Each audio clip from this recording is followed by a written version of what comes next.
espazo, ninguén pode escoitar os teus berros.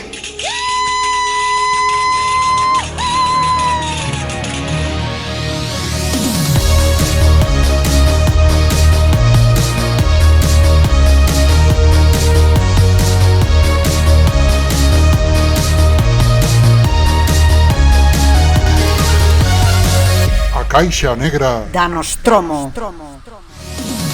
Bueno, que tal? Benvidas e benvidos a este primeiro episodio do ano 2024. Ninguén daba un duro, pero aquí está a Caixa Negra da Nostromo 12 meses despois, 12 meses máis vellos, 12 meses máis curtidos nestes abismos de internet.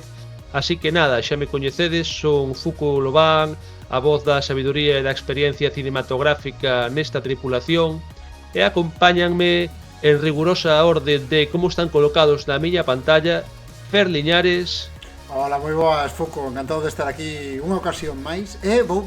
Agora que dixiches o dos 12 meses, estou pensando se non nos estaremos achegando o aniversario, non? Da Caixa Negra da Nostromo. Eu penso, é que non me acordo agora mesmo se empezamos en febreiro ou en marzo, pero desde logo en xaneiro do ano pasado, hai 12 meses, foi cando empezamos as conversas, non? Naquela sesión de tapeo, non? Polas rúas de Compostela. Así que, bueno, pois, oiche, feliz ano novo. Igualmente, Fer, temos aquí o seguinte na lista, o sempre enigmático corte do director. Boas noites, boas tardes, boas o que sexa, Paco.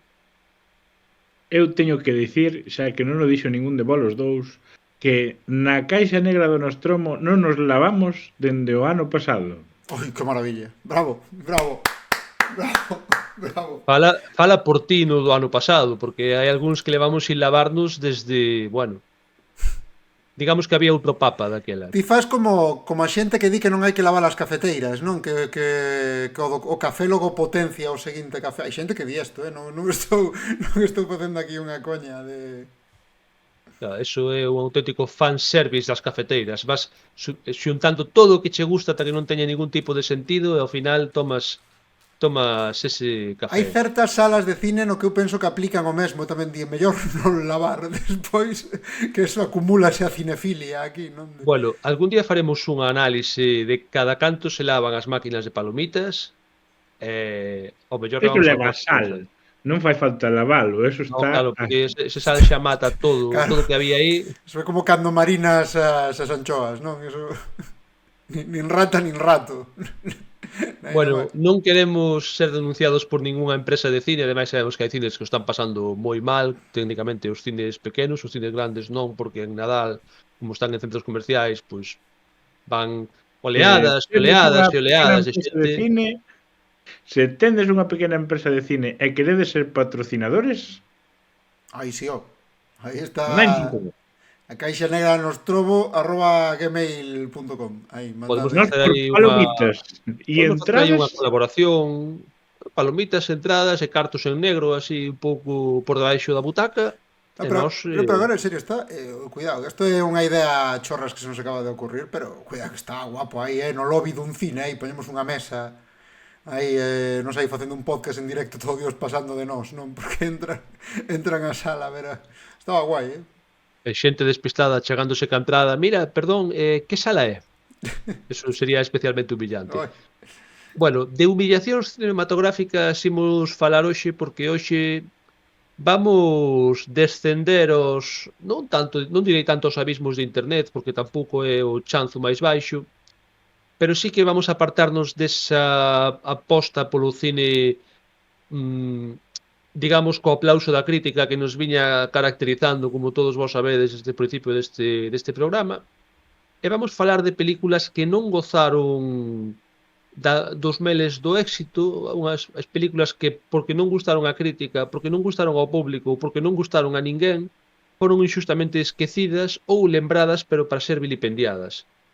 Tamén é certo que, como non hai un roto, como sempre hai un roto para un descosido, esas películas que a ninguén ou a pouca xente lle gusta, sí que atopa xente que lle guste que as defenda. Neste caso, estes tres mendas que estamos aquí, que como non sempre nos distinguimos por ter un criterio cinematográfico super definido, nin tampouco super maduro, pois atopamos ouro alá onde outros solamente ven óxido. A min, Nitroso. a mí gustaríame dicir que de xeito inmerecido, pero ás veces merecido tamén, que vin a lista do que tenemos hoxe, ás veces, bueno, o mellor un pouco sí que o merecían, pero aínda así fixéronse cun oco nos nosos corazóns, aí vamos. Pero para non romper as tradicións, porque as tradicións está moi ben conservalas cando non implican sufrimento animal Ou tocarlle a nenos. nin tocarlle a nenos, eso vai por ti, película random de Sound of Freedom da que falamos aquí en algún momento. Vou vos preguntar que películas vistes últimamente. E como sempre, bueno, como antes empecé por Fer, agora voulle dar a palabra a Corte para que ninguén se me queixe de que hai favoritismos na tripulación da Nostromo, eso nunca. Pois eu vin unha película que vos vou a recomendar que se chama The Creator, o Creador, e vai de que as IA, as inteligencias artificiais, creceron tanto que acaban sendo robots autónomos que che axudan a facer cousas na vida, que che conducen taxis e tal, hasta que digamos que a cabeza pensante de todas as IAs bota unha bomba nuclear en Nova York e toda a humanidade decide que mira, vamos a matar a todas as IAs porque se nos ha ido de madre e isto é unha guerra contra as inteligencias artificiais. E non quero desvelarvos de que vai a película enteira porque ben me conocedes que son moi de meter spoilers. Isto é un propósito de Nino Boteu. Sí, isto é un propósito de Ani Novo. Pero digamos que é como unha especie de road trip futurista na que acompañan a alguén a buscar algo ou entregar algo e pasan cousas. Ese tipo de películas que nos gustan a todos. Está guapo, o da loita contra as IAs. De eso valía como precuela de Dune, non? Ou algo así, que é un pouco como se chega aí. É a película que está en contra dos carteles que imitan a Pixar. Pero de cando é a película? É recente? É deste ano. É unha película deste ano, estuvo nos cines hai relativamente 3 meses ou así. Do ano pasado, logo, cuidado. Claro. É do ano pasado. É do ano pasado esta película, é do ano pasado. Non me fagades baixar polo periódico de hoxe para que se vexa que é día, sabe Dios canto de xaneiro e que a xente descubra que na miña casa se compra a Voz de Galicia, por favor. Bueno, iso, recomendo moi chula, hai cousas moi ben feitas como as partes, digamos que un dos personaxes faltalle un brazo e ten unha prótese e vela super elaborada, ves que os robots van desde o mítico robot, hai un que me fai moita gracia que é como redondiño que parece unha papeleira e que anda así como a zancada, así un robot bomba que os militares lle din, veña, tira, e o robot empeza toco, hasta onde chega a estupa. Hai unha unidade do Age of Empires que era semellante. Hainos os máis parecidos aos humanos, diferencias ao humano do non me acordo como lle chaman, pero chamémoslle sintético, en que parece humano, pero aquí onde está a orella ten un burato circular e dentro ves unha pila de, como dicilo, como tornillos circulares que van ao redor a todo outro lado. Eso está moi ben, porque eu sempre, bueno, non sei se temos comentado isto algunha vez, sempre me preguntei por que carallo Blade Runner non crean os replicantes con algún indicio físico evidentísimo de que son replicantes. Eso destrozaría por completo a premisa da película. Bueno, Paco, que saibas que en prevención do que poida pasar, xa que me recordaches o tema dos spoilers, elaborei, o que pasa que creo que teño a cámara en espello, entón non sei se se verá moi ben, pero elaborei un letreiro que penso como está en blanco non se ve. que penso despois indicar aquí exactamente cantos días sin spoiler se levan neste programa. Así que nada, a ver se eres capaz de ganarte un número Pon un alto cero ao longo ahora. desa temporada. No, de momento non lle poño nada porque vamos a ver se son 0 ou non cando acabemos o programa de hoxe. Pero estamos a día 1. Se estiveramos a día 1 estaríamos na cama tomando Aquarius. Evidentemente non estamos a día 1, estamos a calquera outro día de xaneiro que vos queirades, pero hoxe non é día 1.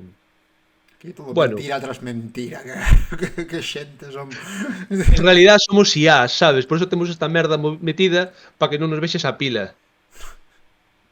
Bueno, Fer, ti que biches? Bueno, pues eu tirei un pouco, bueno, como vimos do Nadal, que é unha época así moi de recordar o pasado, non? Moi de cousas añejas, pois eu tirei cunha das pelis, cunha peli que nunca vira, pero que foi moi mítica na miña infancia, non? Que era Hot Shots. Eu vin Hot Shots 1 saiume en recomendacións nunha das plataformas e decidín ir por ela. Por qué? Porque eu Non vamos a decir cal é porque non nos dá cartos. porque non me acorda as dúas cousas. porque Hot Shots 2 vina de 2547 veces, pero Hot Shots 1 nunca. Así que dei unha oportunidade e pasei non moi ben. A ver, está claro que é deste tipo de película, unha película humorística. Bueno, vou vos falar un pouco da saga Hot Shots para que se entenda. Hot Shots son dúas películas de paródicas, non? Deste tipo de humor absurdo que non son pelis dos Zaz no sentido estricto, pero sí que están os Zaz metidos nestas. Neste caso, por exemplo, está un dos Zucker. Os Zaz, xa sabedes, estes tres directores, que dous eran irmáns, non? Os dous Zucker, e outro creo que era Abrams, Sí, penso. ou Abrahams ou algo así, non JJ Abrams, outro Abrams, e fixeron as películas estas tan famosas de Aeroporto, Aterriza como puedas, que é unha parodia, penso que de Aeroporto, e de Naked Gun, que se traduciu en España como Agárralo como puedas, non? De pelis estas de como puedas. Pois esta película vai un pouco ese tipo de humor, e que se parodia en Hot Shots. En Hot Shots é unha parodia de Top Gun. Top Gun, mitiquísima peli de finais dos 80 con Tom Cruise, non? Do mesmo xeito, nesta película, pois atopámonos con Topper Harley, que é interpretado por Charlie Sheen, non? Un galego ilustre ali onde os haxa, pero que legalmente podería votar nas eleccións, por certo. Pregúntome se algunha vez fixo uso deste dereito. Topper Harley pois é o rebelde piloto de aviación de mariña, non? Destes que son os avións que van nos portaavións, digamos. Bueno, vense ten aí como a sombra do pai que voando por accidente matou a o seu compañeiro, cousa así. El quere demostrar que non é como o seu pai, un pouco recollendo non exactamente os mesmos dramas que Top Gun, pero moi semellantes. Ademais, Sae Leslie Nielsen. Non sae Leslie Nielsen nas dúas de Hot Shots. Que cousa rara, porque era un actor moi destas películas e moi dos Abrams, moi dos Zaz. Para que non saiba quen é Leslie Nielsen, non se poña é os míticos señor do pelo branco das pelis que acaban en Como puedas. Pero o corte está moi ben que o saques. Por favor, se alguén non sabe quen é Leslie Nielsen, que pare este programa e se poña a ver as películas, por lo menos as comedias de Leslie Nielsen, que despois era un tipo que fixera outras cousas en que ninguén se acorden. Na miña casa chamámoslle o tipo do pelo blanco, porque ao mellor o coñecen como o tipo do pelo blanco e non como Leslie Nielsen. Pero o que sí que sae é facendo no papel de almirante, sae outro destes vellos coñóns de pelo branco que moitas veces se confunde con Leslie Nielsen, pero non é Leslie Nielsen. Estou tratando de buscalo porque se me foi o nome. Este que fai sempre de xefe, como de superior. Eso é, chámase a ver, para min hai 4 vellos de coñóns de pelo branco que a xente saiba. Serían Leslie Nielsen, que é o mellor. Pois está Steve Martin, que tan bello non era, o que pasa que tiña o pelo branco desde moi novo.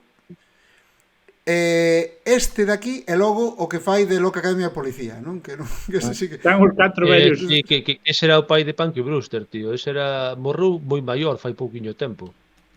4 vellos de pelo blanco, George algo. todos A ver, subidos nun bote. A ver, non me sai... Lloyd Bridges, Lloyd Bridges, Vale. que estaba eu confundíndome con Jeff Bridges, e dixen, non, joder, ese é o gran Lebowski, non pode ser, pero non, Lloyd Bridges. Podo aproveitar para dicir que Hot Shots 2 foi dobrada ao galego e ten unha das escenas que máis gracia me fan, Por favor. porque nun momento dado como que lle dan a un personaxe na cabeza, salen os míticos paxariños ao redor ou algo así, e o ese, unha voz en off que di: son as 7 da tarde e imos con unha canción de Ana Quiro. Fíticas dobraxes. Non sabía que era de Hot Shots 2, coñecía esa dobraxe, non me acordaba de que peli era. Vou aproveitar para mencionar Hot Shots 2 porque esa é a que vira eu. É curioso que a peli, pois quero decir, mantén os personaxes cos mesmos nomes e todo, pero curiosamente é unha parodia de outra peli distinta, non? Hot Shots 1 é unha parodia de Top Gun e Hot Shots 2 unha parodia de Rambo, non? Bueno, pero eso pasa tamén, por exemplo, en Scary Movie, que nas primeiras manteñen a prota, non? Pero a primeira é Scream, a segunda é Tres Fantasmas... É que non estou de todo de acordo, porque eu creo que Scary Movie desde a primeira parodia moitas pelis en cada peli. Sí, pero hai un fío conductor. A primeira é E Scream. na primeira de Scary Movie prometeron non facer máis películas. En cambio, en Hot Shot non. E na segunda dixeron: os hemos mentido.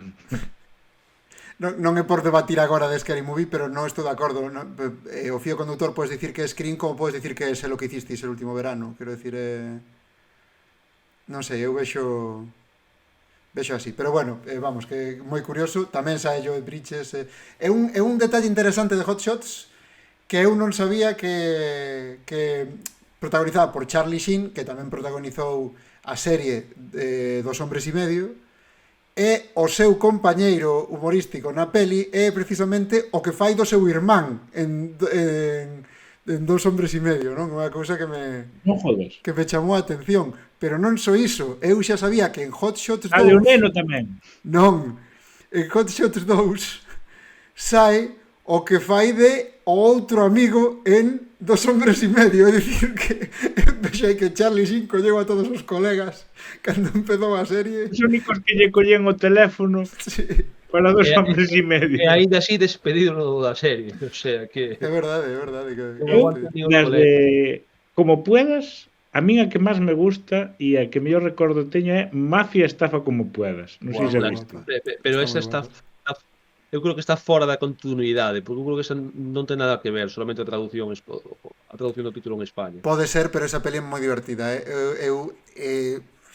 Aquí estou agora divagando, pero que recordo moi ben cando montan un casino, que deben de ser unha parodia de Casino, esa parte. É parodia de Casino, sí. Hostia, eu descojónome cos xogos de merda que teñen no casino, plan de...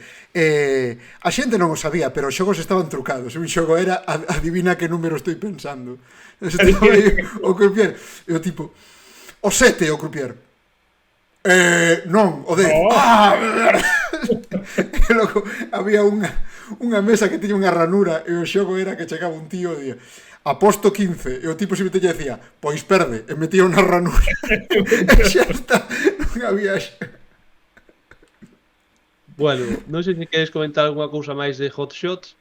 Recomendala. Se ides moi de plan con colegas, o mellor antes de sair, ou o mellor unha tarde tonta que estás aí, ou que sei, cos teus amigos e tal, e vos, que este eu penso que para ver con amigos é a forma de mellor de disfrutar estas pelis. Moi recomendables as dúas.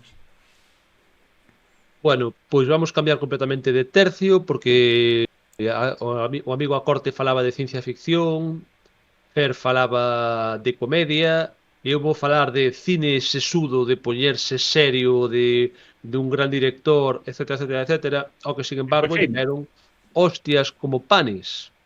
Estou falando, probablemente xa os saibades, do amigo Napoleón, do amigo Ridley Scott e Joaquin Phoenix, ou como se pronuncie, e dese biopic de 2 horas e pico, 3 horas, que aínda vai salir en versión extendida para Apple TV, centrado na vida do líder do emperador francés. Bueno, o primeiro que teño que dicir é que eu foi unha película que as expectativas moi baixas, porque lera críticas moi malas. Tamén un pouco, ás veces escúdome contra esa clase de críticas, entón non tiña grandes expectativas, pero tampouco esperaba que fora un peliculón.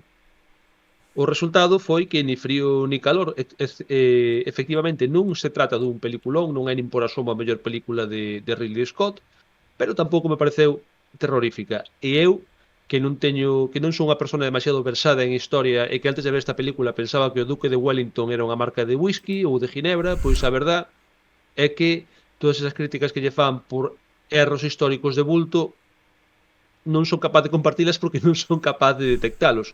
A única cousa que me chamou a atención, e creo que isto non é spoiler porque está en todas partes, é que se fale dun montón das guerras en Rusia, como non pode ser de outro xeito, contra os ingleses, etc. E se oble completamente a invasión francesa de España, sabes? É unha cousa que eu creo que a palabra España nin siquiera aparece O mellor ven a versión extendida na película. Claro, o mellor o corte que chegou aos cines españois é un corte acordado con Puigdemont ou algo así, entonces toda esa parte está fora e solamente deixan a parte dos franceses, pero chamou a atención, sabes? Foi como, é raro, non sei, é como se fan unha peli de Xulio César, home, non che digo non meter a Guerra das Galias, pero non sei, non meter cando cruzo o Rubicón ou algo así, sabes? Porque eu, desde o meu cero coñecemento histórico, creo que unha das cousas que lle clavaron un clavo na tumba a Napoleón foi precisamente o fracaso da campaña e da instauración de seu irmán como rei de España, pero pasando máis a historia, falando especificamente do cinematográfico, a min non me parece unha mala película. Non é brillante, pero tampouco é malísima. Para ser tan longa non se me fixo aburrida, e direi que ten algunhas escenas de batalla increíblemente ben filmadas. A batalla de Austerlitz é espectacular. Quero dicir, para min paga a pena ver a película solamente por esa batalla, por esas escenas, por como está filmado, pola angustia que che dá, porque non sei se vos estades de acordo, a guerra sempre é unha cousa como moi sucia. É dicir, moi sucia e que evoca moito sufrimento. Pero eu creo que a guerra moderna, a guerra de trincheiras, probablemente sexa unha das máis angustiosas, que é algo que en certo modo nace nesta época, e eu creo que nesta película Ridley Scott consigue representarlo moi ben, consigue que sintas a angustia de estar nun campo de batalla no que todo o mundo está cheo de merda, todo o mundo está temblando e as balas de cañón estánche pasando a ras de orella. Basicamente, feito unha escena moi graciosa na que un tamborilero o cañón manda o bueno, digamos con licencia do estás obviando. Por favor, estás me dicindo que un dos protagonistas é un tamborilero. No, digo que aparece un tamborilero nun momento da película. Porque aí diría Ridley Scott, que pasa, tío? Unha crítica que se fai á película é que é un culebrón porque se centra moito na relación de Napoleón con Xosefina, ca súa esposa. Pode que sexa verdade, pero bueno, ao final Ridley Scott aí escolle un fío narrativo que para min é perfectamente válido. O problema non é que se escolla ese, pode ser como se conta. E direi que como unha das cousas que ten no seu debe esta peli, que non me acabou de convencer, foi que entendo o motivo de decisión, é unha película filmada en inglés. Vale, entendo, unha película dun director anglófono, está pensada por o público internacional, actores angloparlantes, o normal é que se filme en inglés, pero é moi cutre que polo medio os soldados franceses ataquen berrando Vive la France. É moi raro que non haxe unha barreira idiomática entre soldados franceses e ingleses. E sobre todo falta unha das cousas que para min definen a figura de Napoleón, que é o feito de que Napoleón é corso, a súa lingua materna non é o francés, é o corso, e el chega a París falando con moito acento, escribindo mal en francés e sendo unha especie de paleto, que eu creo que unha cousa que a el que lle determina moito ese rollo de que sexa un pailán, determina moito a súa personalidade e a súa adhesión, digamos, ao proxecto imperial francés. E eu creo que na película eso non... Na película penso que podes pasar vendo un pouco extraído sin darte conta que Napoleón ven de Córcega. Tal e como me estás contando, estou imaginando a Napoleón como unha especie de Paco Martínez Soria. Non? Unha galiña. Unha galiña a cidade. No, pero sí que é certo. Vos coñecedes a anécdota de Darth Farmer? No. Bueno, pero que nos vas contar agora da ópera de Star Wars, tío? Coñeces a fábula de Darth Plagueus? que No. creou vida. É que non me acordo como se chamaba o actor, isto sí que é un fallo estrepitoso, que facía Gerard Vader, que lle puña o corpo debaixo da máscara, non é o que Sí. se lle ve a cara no Retorno do Jedi, era un galés que tiña un marcado acento galés, e creo que fora Carrie Fisher que comentara un día que nos corrillos da película que se referían a él cando él non estaba como Darth Farmer, Darth Granxeiro, porque tiña un acentazo moi moi marcado. Pois eu creo que ese tipo de chanzas no exército napoleónico debían, non diante do líder, evidentemente, pero debían correr a espaldas del. E eu creo que eso é bastante definitorio da personalidade deste señor. Na película poñenlle outra serie de traumas que supoño que son máis ou menos históricos que tamén implican porque o tipo está pois como está. Pero bueno, en definitiva, a min gustoume, non me parece un clásico instantáneo, pero tampouco me parece unha película desastrosa. E se tes puta cero idea de historia como teño eu, de historia desa época e lugar, vai che molar bastante. A min polo menos moloume. Eu creo que ten que sacar unha segunda parte que se chame Napoleóns e meta moitos. Funcionoulle unha vez, pois eu creo que desta vez con moitos Napoleóns o tipo safa. E logo Napoleón Sí. Resurrection, non? No presente. Dous dálmatas. Clonan a Napoleón. Non, pero a ver, estou de acordo, bueno, se queres podemos falar un pouco da polémica que houbo de cara polo tema histórico, non? Que xa mencionaba aquí Foucault, unha peli histórica ten que cinguirse a historia. Eu penso que non, que as pelis non son documentais, pero penso que é unha crítica válida e unha reflexión que había que facer, que é que se te vas saltar a historia, se a vas pasar polos collóns, por que elixes unha figura histórica para Bueno. o sea, é moi raro que ti queiras facer unha película sobre un personaxe histórico e ignores a súa historia, non? É unha cousa que xa pasou en Braveheart, por exemplo. Iba che decir, pero precisamente Braveheart é o exemplo de que unha boa película cinematográfica pode ser históricamente pésima e ser unha boa historia, e ser Sí. unha boa película. Sí, pero por que en Braveheart deciden coller a William Wallace e facer algo que moito máis cercano á vida de Robert de Bruce, meter tamén a Robert de Bruce na peli que sexa un pailán, ese tipo de cousas a min parece ata certo punto normal que a xente non lle molen e que a xente as denuncie. Eu se fora unha persoa pois interesada, quero dicir, eu non teño nin idea da historia de Escocia, vin a peli antes de tela, entón, bueno, pero supoño que se eu fora un tipo que me interesase especialmente, pois non me gustaría que se botase por terra un personaxe como Robert de Bruce, por exemplo, ou cousa así, non? Entón, eu quero dicir, é mala peli por isto Braveheart? Non, a min gustaba moito, de feito, pero home, eu creo que é unha crítica válida que se lle pode facer. Poñoche outro exemplo, por exemplo, a película de Anthony Mann del Cid, con Charlton Heston e Sofía Loren, do ano 62, a min parece un peliculón.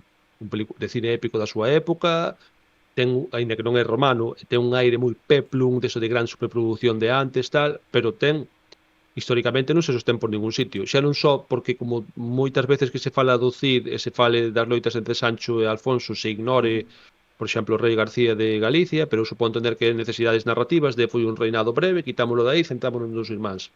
Pero, por exemplo, meten cousas que son completamente antihistóricas e que son lendarias, que sí que están en romances, etcétera, como son de cando Claro. lle fai xurar o rei Alfonso que non matou a seu irmán e cando sube morto ao cabalo. Claro, é que eu creo que a diferencia no Cid é que o Cid é unha adaptación dunha obra literaria que a Bueno, súa vez pero conta unha lenda. Pero é un personaxe histórico, ao final.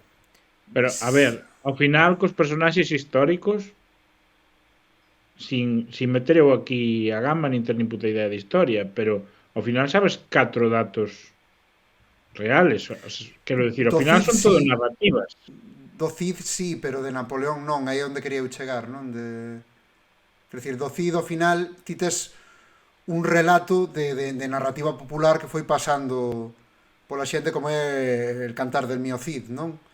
E claro, eso inclúe maxia e inclúe, bueno, pois licencias poéticas e tal, pero bueno, de Napoleón, a ver, non sei que como de grandes son as inexactitudes, pero se son de grandes como en Braveheart, eu creo que sí que é unha crítica que se lle pode facer.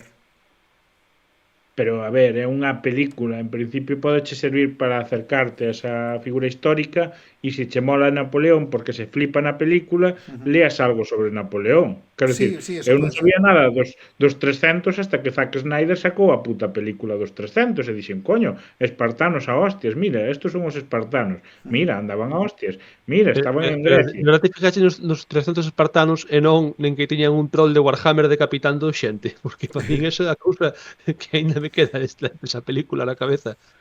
Bueno, muchachos, non sei se queredes falar algo máis de... É un bo tema para outro programa, ou deixo que era, aí algo así como as películas históricas, pero menos históricas, ou algo polo estilo.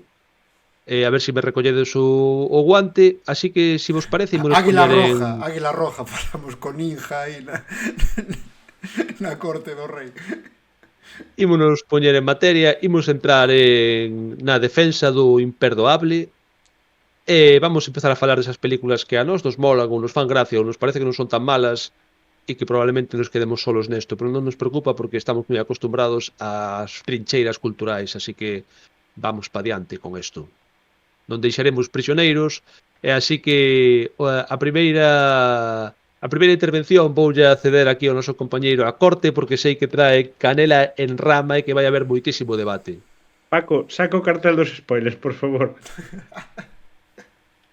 Porque Estamos preparados. Imos a falar de Rebel Moon, que se estrenou o mes pasado. E é unha película que eu disfrutei moito e que hai uns meses, cando estivemos en Vigo falando en directo, unha das persoas que ojalá soubera o seu nome, pero como... Hai uns meses non, Paco, o ano pasado. O ano pasado fomos a Vigo e un dos que nos estaba a escoitar, que nos aguantou todo o noso podcast aí sentado, interviu, non nos lembramos de como se chama, mandamoslle un saúdo, si nos está escoitando, por favor, contacta con nós, que te saudamos outra vez. E nos dixo, hai unha peli malísima asiática que debedes ver, que é Los Siete Magníficos del Espacio. E eu acordeime que xa a vira, pero é que veu Zack Snyder e dixo que non me deixades facer unha película de Star Wars. Non pasa nada. Vou a pila de descartes, falo con Netflix e adapto Os Sete Magníficos do Espacio outra vez con presuposto. E iso é o que temos. Vale, Paco, deixame facerche unha pregunta, por favor, que non sexa que a resposta non sexa spoiler, pero eu vin no tráiler que nesta película hai sables láser. Non son sables láser. Bueno, porque non estamos no universo de Star Wars. Pero é que, a ver, isto...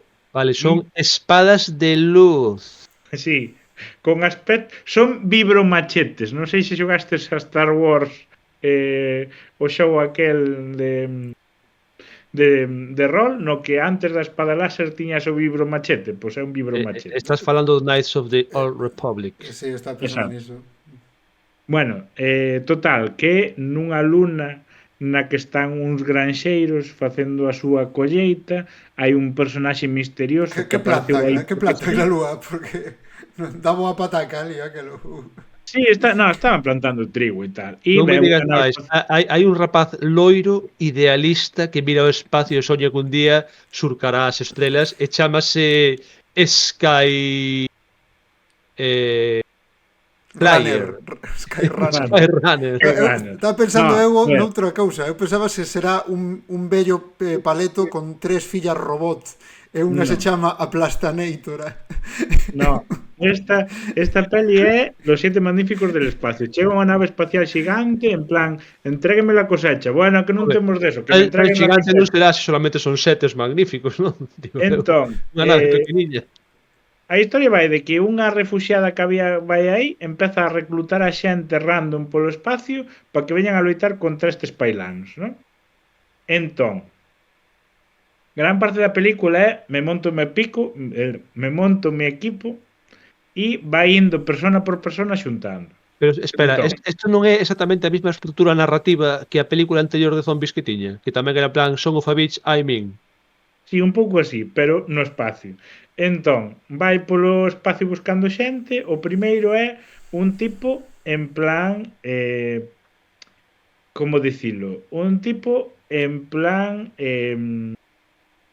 loitador romano nun circo, alcohólico. Outro tipo é un tipo que está preso, leva preso moito tempo, entón está musculoso, non sei se vos sona de algo, un preso musculoso Como ten os que ollos operados.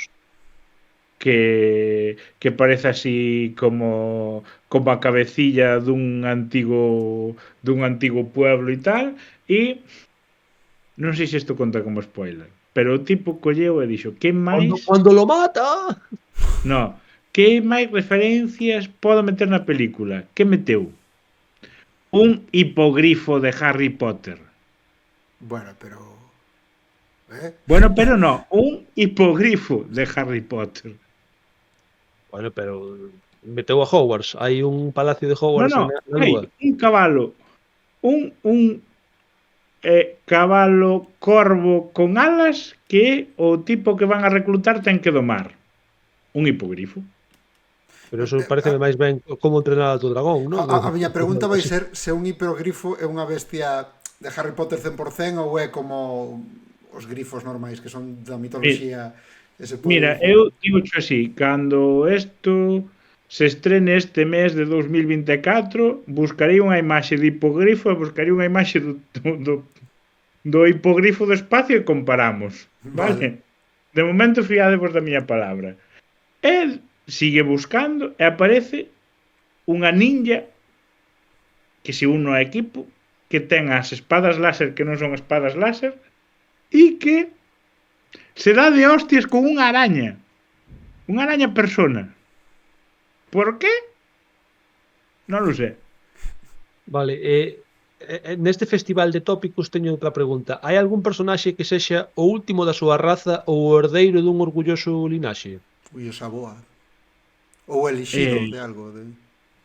Hai un último general ao que lle morreron todos os seus súbditos. Ai, pero eso é... Eso non é Star Wars, eso é Starfly. Non é Starfly, a serie esta de... Firefly. Firefly. Non me acorda que lle morreran a xente. Pero... Bueno, o prota era general na guerra esta contra os chinos ao principio da película, da serie. Contra os chinos ou contra non sei quen. Había aí unha... A película esta é os 7 samurais do espacio. Por que a viñen a defender? Exactamente por iso. Porque ti poste esta película estás todo o tempo disfrutando de uns nachos no espacio sendo reclutados a hostia limpia e que se enfrentan aos malos. É o que ten. Non lle busques máis. É o que fuche ver. Salida directa á plataforma. Os malos que non son un imperio... Como se chaman os malos? Vídeo da actualidade. Pero como se chaman os malos que non son un imperio? É que son... No, son un imperio, pero seguían a un rei ao que mataron, entón ahora fanse chamar os seguidores do rei caído. Que é como, a ver, moi Warhammer 40.000. Pero vamos a ver, se che mataron ao rei, si usa o nombre do que che matou ao rei. Ou aunque digas o asesino de reyes, sabes? Pero é que... Entón... Bueno, parece canela en rama esta película, Ao mundo de orixe chamanlle mundo madre, que ten un nombre cojonudo, e é eso. Pero eu creo que a xente está esperando que Zack Snyder veña as súas pantallas cunha caixiña da trascendentalidade, en plan, toma, isto é super trascendente, isto é cine de verdad con mayúsculas, disfruta das mellores escenas de acción, disfruta do mellor. E non é unha película directo a vídeo que, como estamos no futuro, é directo a plataforma, non ten máis.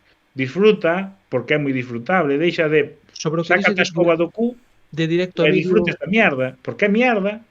Pero agora o tema de directo a vídeo, eu non estou a vídeo, Dios, a plataforma non estou 100% de acordo porque é certo que as plataformas apostaron por unha política de fichar a primeiras espadas e facer pelis que antes se terían ido ao cine que van directamente a plataforma, xente como Scorsese, ou que teñen estrenos limitados, que a min iso me parece unha trampa feísima para que poidan optar os Óscar e movidas así, que teñen estrenas en 20 cines, en 3 cines e dan o número de cines. Película, exactamente, que foi as grandes pantallas e tal. Eu de per se non estou de acordo con que directo a vídeo e directo a plataformas sexan exactamente o mesmo concepto, porque a industria do audiovisual e o consumo que se fai cambiou moitísimo nos últimos 30 anos. Xa non existe, creo eu, o concepto aquel de... Bueno, sí que existe, porque sigue habendo películas directas a alquiler, descarga directa, DVD ou que sexa, pero xa non existe o que nós chamábamos directo a vídeo. Xa non existe aquel rollo, por exemplo, que facía Disney cas súas secuelas, Pocahontas, O Rei León, etcétera, que era Aladdin, que era sacar películas de ínfimo presupuesto, que Eu estaba eran pensando secuelas. máis ben en Temblores. Tú ves... Excelente exemplo, pero conste que Temblores xa a primeira é un serie B, O que pasa é que é Eu moi creo boa. que isto non deixa de ser Pero, unha serie B. pero Ainda tamén que é un dirixa serie B. Zack Snyder. Joder, é que a dos zombies de Zack Snyder era tamén unha puta serie B. Estamos falando Sí, de xente a nos los zombies faz. eran moi cutre, pero tamén é certo que as películas de zombies suelen ser series B. Pero cando Porque falades da de zombies de Zack Snyder, eu penso que é importante que especifiqueis vos Da referides a última dos primeira. zombies de Zack A Snyder. última vos referides. a Claro, primeira, Claro, a que a sale última Ben non estou de Bautista. acordo, porque a última ten pasta, mal utilizada. Pero Pero, a ver, cal é a primeira, cal é? A de Las Vegas, cal é? a de Las Vegas A é a última. última. Vale, cal é a anterior? Anterior é Dawn of El the... amanecer de los muertos. O Amanecer dos Mortos, a do supermercado. Que é moito mellor que a outra, por É exemplo. moito mellor que a outra. É a peli que Claro, fai famoso a Zack Snyder. Pero aí, vou, as pelis de zombies de per se suelen ser series B. Tampouco unha Claro, cousa pero é o que estou dicindo. E aquí estamos falando de que as pelis do espacio son a hostia, e perdona, pero as pelis no espacio son a hostia contadas. As pelis no espacio son a hostia. Star Wars porque ten Disney detrás e suelta panoja, e Dune Vale, porque es- ten a Star Villeneuve Wars detrás e suelta era- panoja. Star Wars eran a hostia moito antes de que entrara a Disney, pero sí. Pero hai outras que Pero- están moi ben. El quinto elemento, unha película que é la puta hostia. Vamos, defenderé el quinto elemento ca miña vida. A primeira, Guardianes da Galaxia, tamén é un peliculón ambientado no espacio. Disney detrás. Disney detrás, Dime unha do espacio que non sea de Disney. el quinto elemento. Interestelar. A Dastra, Mavstra, ou aquela que nos gustaba. Algo alastre. A do atrás. Eu quería dicir, Interestelar podenos parecer mellor ou peor, pero non é serie B. Quero dicir... A do... A de... Como se chama? George Clooney contra parafusos que flotan no espacio. Gravity. Armageddon, chavalada. Que creo que de Disney, porque creo que a produtora é propiedade de Disney. Bueno, volvendo ao meu argumento que é directo ao vídeo. Quero dicir, tú sentaste a ver unha película que vai duns tipos no espacio que reclutan xente para pegarlle a outros tipos e non estás esperando que che traigan algo que vaya a cambiar a tua visión do cine ou que vaya a cambiar a túa existencia como persona. Estás esperando botar 2 horas tranquilo vendo hostias como panes. Sin embargo, esas premisas tamén son moi de, bueno, sin a parte espacial de Kurosawa, sí que fan películas que cambian o cine, que teñen un impacto cultural hiperduradoiro. A ver, eu penso que tamén o que comentas de que a xente que vai ver unha peli de Zack Snyder esperando cousas trascendentes e non ten por que ser así, hai que dicir que Zack Snyder gañouse un pouco que a xente espere iso, non? Porque as súas pelis de superheróis, non? Polas que tuvo máis sona, digamos, nos últimos anos, precisamente contrapoñen o humor e os colorinchos de Marvel fronte ao serio, os superheróis atribulados e traumatizados e o color desaturado, non, das súas películas de DC, non? A crítica que se lle facía moito cando ocurriu o da Liga da Xustiza, por se alguén non sabe a que me refiro, el empezou facendo a película da Liga da Xustiza de DC, pero tuvo un problema familiar, tuvo que deixar a produción, colleu no outro director. Entón a xente queixábase porque ese outro director metera humor, eso non é o rollo Zack Snyder, e dai o tema de release de Snyder Cut, non? De que volva Zack Snyder e faga a peli como ele ambicionou, e ao final foi unha peli de 4 horas onde todo o mundo sufría moito e non había un chiste, non? Entón eu penso que a min eso, cando se pon nese plan, non me mola, e no plan no que está últimamente, entón non me extraña que a xente enfrontarase a esta peli esperando ver sufrimento, cousas moi graves, non? Movidas así. Que ti me dis que non, que é de aventuras. Perfecto, porque a mí o que me Aventuras e mola. colorinchos. Claro, pois a min o que me gustaría ver tamén. De feito, eu actualmente non teño Netflix, estou valorando seriamente facer Netflix por un par de pelis máis que quero ver, é unha serie nun mes Sí, neste ó. primeiro mes de 2024 Mira, Eu fago eso con Crunchyroll. Pareceume un insulto. Esta non. A que me pareceu un insulto foi cando as irmás Wachowski, ou irmãos, non sei agora. Son irmás, pero por favor non adiantemos acontecementos que temos unha Sí, sí, sí. escaleta que cumplir Sí, escrupulosamente. sí, no, pero sabedes que as irmás Wachowski fixeron unha película do espacio dunha Sí, princesa, el destino de El Júpiter, destino no, de no, Júpiter. Me non a caemos vi. cascos. Eso era un insulto. E eso sí que tiña pasta. Dios, que peli máis horrible, madre mía. Eso sí que é mal. Eso sí que é cáncer. Vou facer un spoiler Diversión. deste programa. É que ninguén vai defender el destino de Júpiter neste programa. Eu non a vi, non podo defendela. Bueno, defendei vos outra película. Non quero entrar en spoilers. Sí, porque pero está aí o como cartelito. vos vecho moi subiditos aquí co amigo Zack Snyder, vamos continuar con el, porque eu creo que Fer nos trae tamén outra indefendible Zack Snyderada. Pois sí, e ademais tenme pinta de que vai ser de que unha peli moi non vin a que comentaba aquí a corte, pero penso que esta debe ser nun espírito semellante ou polo menos nunha estética semellante polo que vin nos trailers. A peli a que vou falar eu é Sucker Punch. Vou defender Sucker Punch, unha película do 2011 que normalmente sae nos mentideiros, como a palabra que mola moito, nos mentidoiros de internet, sae moito como puta mierda horrenda, non? Vou vos dicir de que vai, xa vos dixen que é do ano 2011, a peli vai que na década dos 60 pois un pai interna a súa filla adolescente nun psiquiátrico de xeito, pero non porque o necesite, senón co obxectivo de desfacerse dela, non? É un pai abusivo, e ten no momento no que a filla se lle rebota e ve que non vai ser fácil seguir abusando dela, se cadra non nun termo sexual, pero maltratar, digamos. Decide desfacerse dela e a mete nun psiquiátrico, e sobornando ademais o persoal médico para asegurarse de que lle van facer unha lobotomía, non? Unha lobotomía é unha operación que se facía a mediados do século pasado ca xente que tiña problemas mentais, que dicían isto é o mellor porque quedan moi tranquiliños. Meter un destornillador pola nariz. Eso é, o que pasaba é que quedaban vexetais, non? Era como que fura ya aí un pouco e xa verás como non dan máis a bala, non? Entón esta rapaza... Tranquilos quedaban. Eso sí, eficacia comprobada.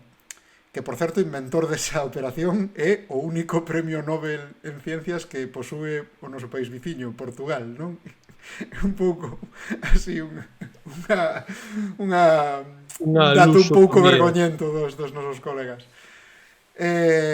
O caso que a rapaza, en canto entra nese psiquiátrico, a modo de autodefensa empeza a imaginarse unha realidade alternativa.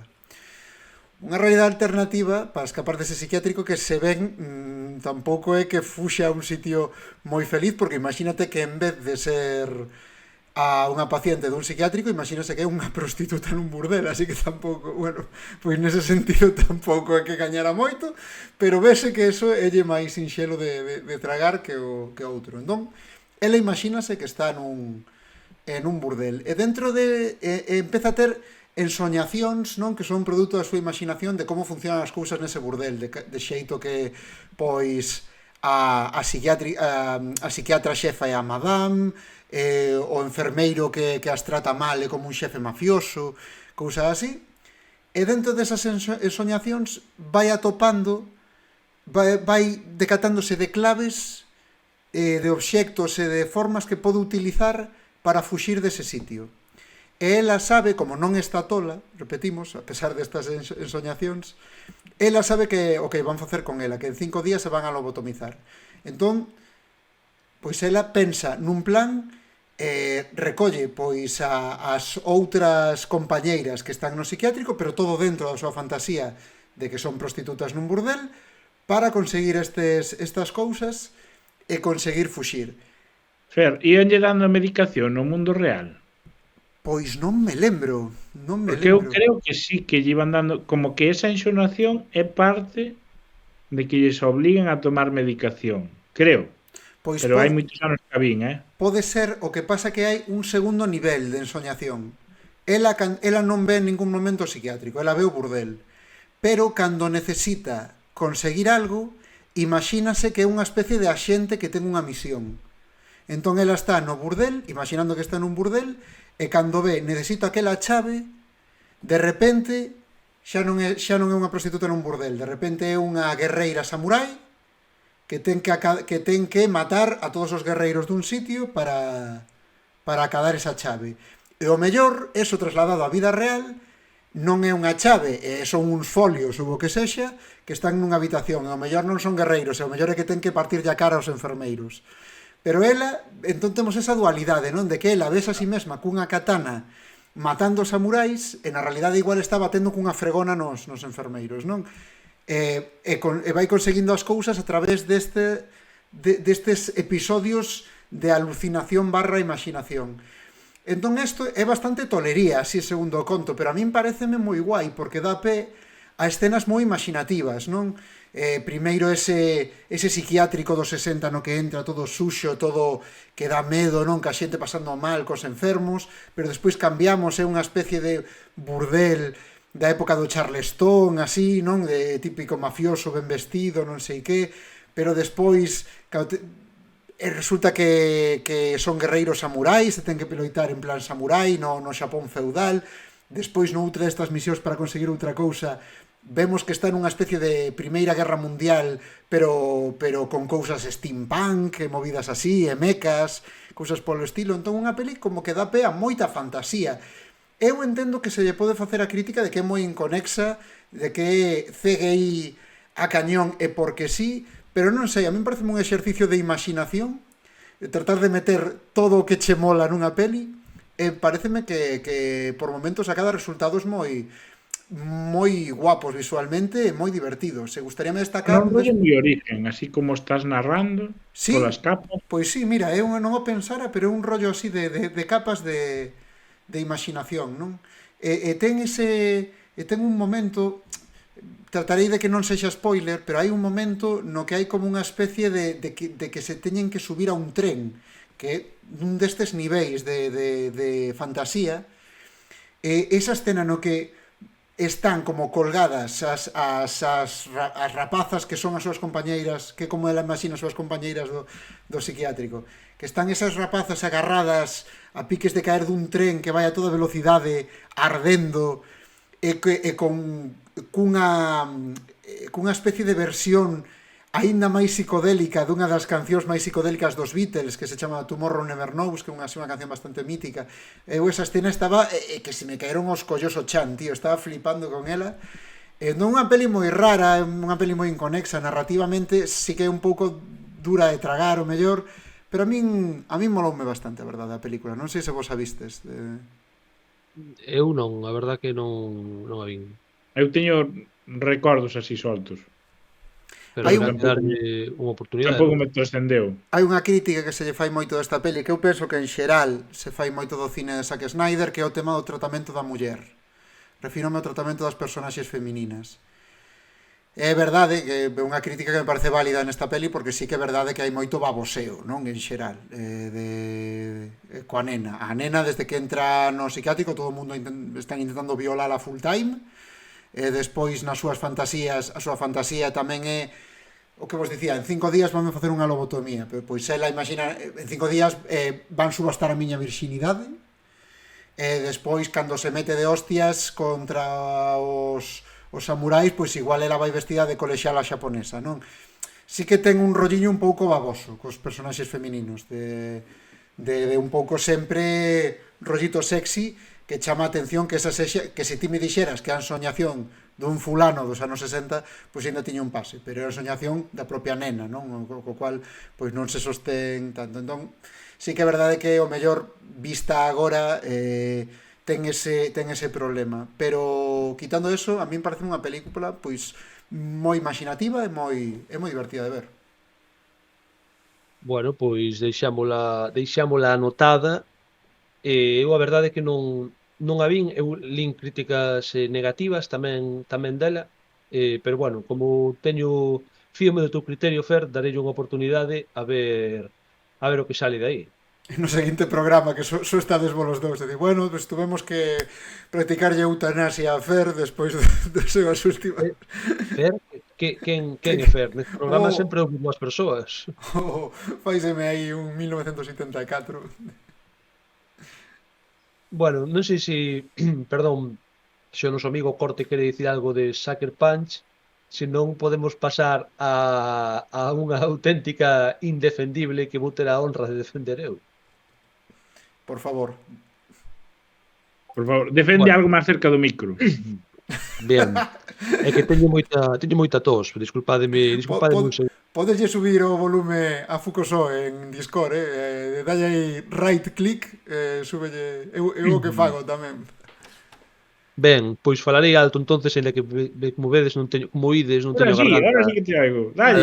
Moi alá, pero vamos falar dunha época dourada do cine, dunha época dourada dos videoxogos e dunha época no que ambas cousas se conxuraban para ofrecerlle á raza humana o mellor entretemento da historia do noso planeta. Falo evidentemente dos anos 90, no que se estendían a vez como dúas plagas, dúas bendicións. Os videoxogos e o vídeo caseiro. Rapazadas, nos mergamos na época na que por primeira vez podías ver unha película na casa cando che dera a gana, sempre que esa película estivera nun circuito de distribución comercial físico máis próximo ao teu fogar, por suposto. Nesta época... Joder, Fuco, estou arribísima, agora, con todo o que dixeche.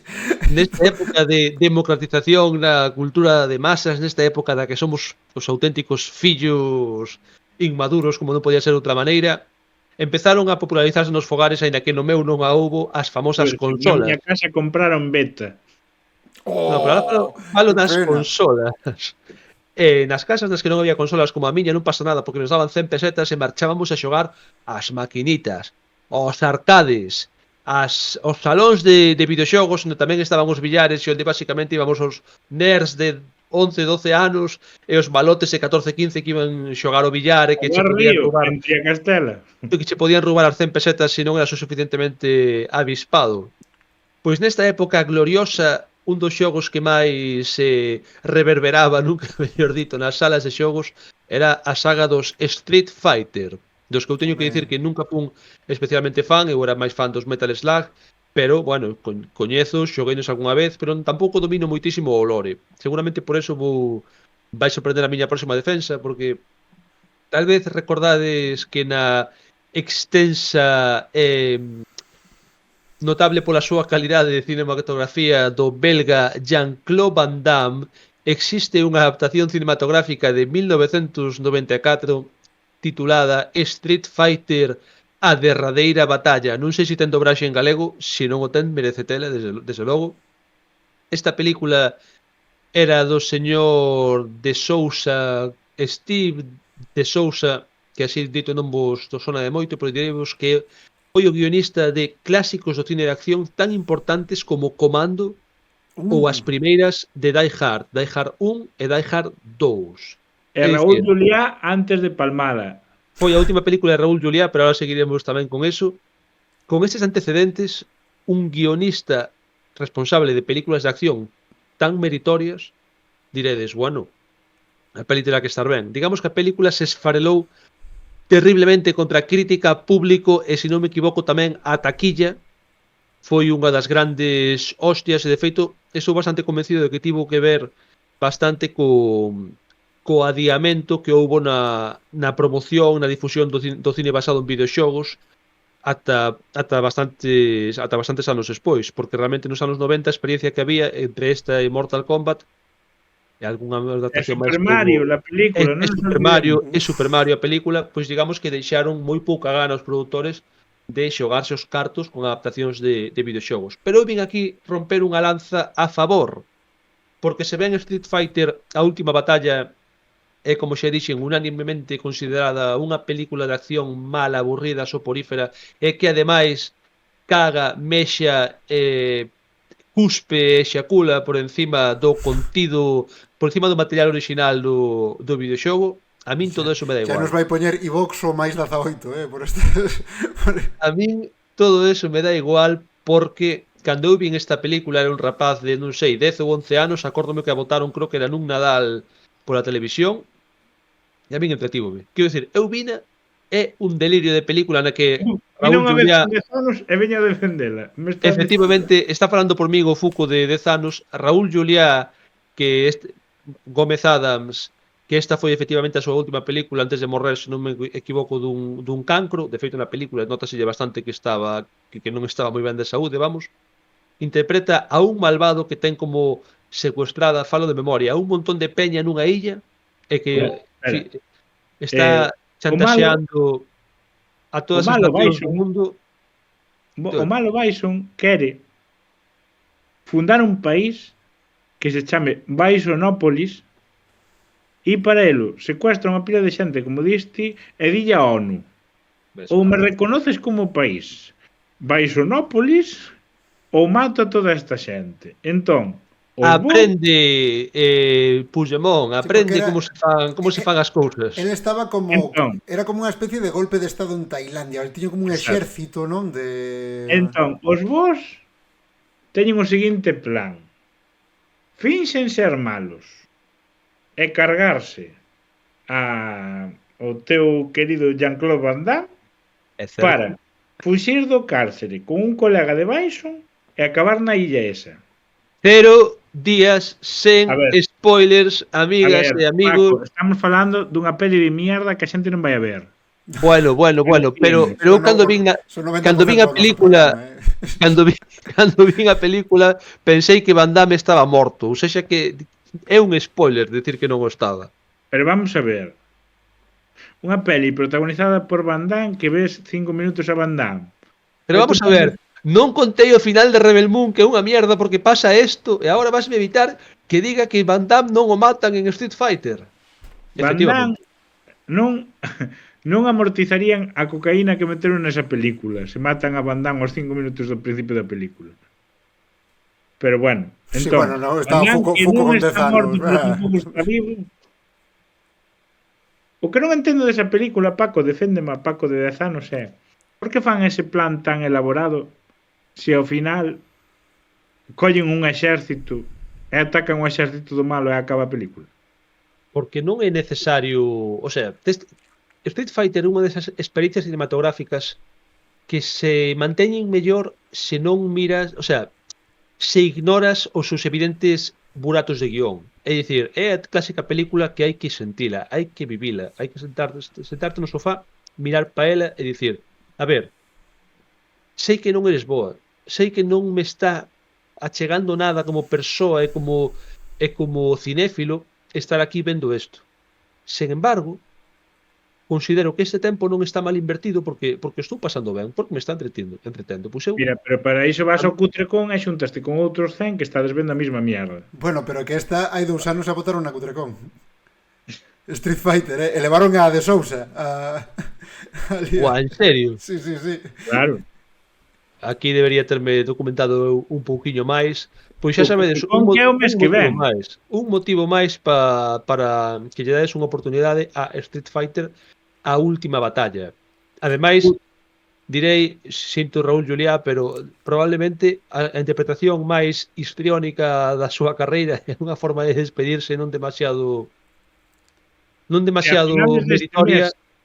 Principios de febreiro estades en Madrid, podedes disfrutar da Cutrecon e non nos están dando entradas gratis ni nada. Simplemente un gran festival este ano sobre vampiros. Están a tempo de dárnolas, de todos xeitos.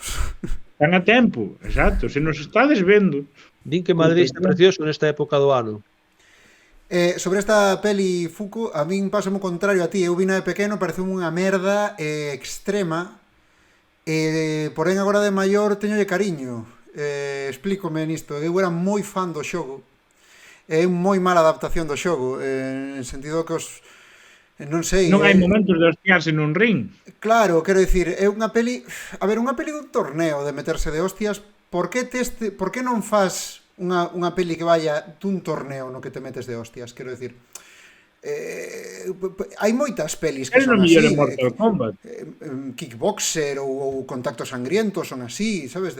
Non sei, quero dicir, que son de Van Damme as dúas, ademais, podías telo feito. Entón non entendo por que toda esta coñazo da ONU. E despois, claro, este rollo de querer sacar a todos os personaxes que teñen historias cada un, pois que non pegan cas dos demais, porque ese é a coña de Street Fighter, non? Que os mellores pelexadores de loitas en reglas do mundo, pois van a un torneo, non? Entón, claro, hai algúns que telos que sácalos, o que sei, por exemplo, DJ, que no xogo é un tipo que supón que fai como capoeira, un rollo así, pois ali tes, pois ali é un mítico negro graciosete que o ten aí manexando uns ordenadores e escapa a primeira de cambio, pero ese é DJ, non? Entón dis, pois vaya merda de DJ. Eu creo que o máis insultante é Blanca, bueno, o personaxe gigantesco que o teñen aí como facendo experimentos porque sí, e hai un científico bo que lle pon imaxes cookies e un científico malo que lle pon os nazis e cousas así porque sea malo. Ese Blanca pintado de verde que parece Lu Ferriño facendo de Hulk aí nos 80. E despois teño que, bueno, ese por suposto Vega, o toureiro barcelonés de Street Fighter, que aquí por suposto é un latino, porque en Estados Unidos e máis naquela época pois é todo é o mesmo, non? E despois Ryu e Ken, que son como dous loitadores karatecas aí lexendarios da hostia. Aquí son dous reporteiros que empezan a dar hostias, e cousas así raras. O sumo, o que no xogo un sumo aquí é unha especie de samoano destes gordos, somewhere over the rainbow, non? E diste, joder, macho, e que non... Entón, non sei, a min non me funcionaba como boa adaptación do xogo, nin sequera, porque non vía os personaxes. E logo despois ainda boera que habíamos dobrada, porque a xente en Estados Unidos, que Guile, que é o personaxe americano que o interpreta Jean-Claude Van Damme con acento franchute, tiñalles que facer puta gracia, vamos, eso non sei, é bastante despropósito de principio a fin, aínda que a día de hoxe eu lle teña cariño, pero me gusta desde un punto de vista pois como me rin vendo La gran aventura de Zipizape, non? O sea, un pouco irónicamente, non? O que sí que quero comentar é Raúl Juliá, porque Raúl Juliá eu odiaba o cando era neno, porque claro, Bison no xogo é un xeneral e acojona, tío, é un tipo grande, petado, que pelexa da hostia, non sei que. E aquí un tipo esmirriado que, meu pobre Raúl Juliá, pois era paciente de cáncer neste momento, non como iba a estar. Non daba aspecto de... película porque lle prometeu aos fillos. Ai, sí, non Os sabía fillos eso. xogaban ao xogo e dixo, papá, antes de morrer, papá, un recado. Papá, antes de morrer podes salir. Que ahora os fillos de grande están, me cago en Dios. Joder. Claro, eu vi aquelo e despois ten unha parte, porque o tipo tiña como poderes eléctricos no xogo, e aquí o que lle pasa é como que se electrocuta nun momento, en vez de morrer colle poderes eléctricos e voa, pero voa peor que o Superman de Richard Donner, sabes? Vai aí como non sei que, é bastante esperpéntico.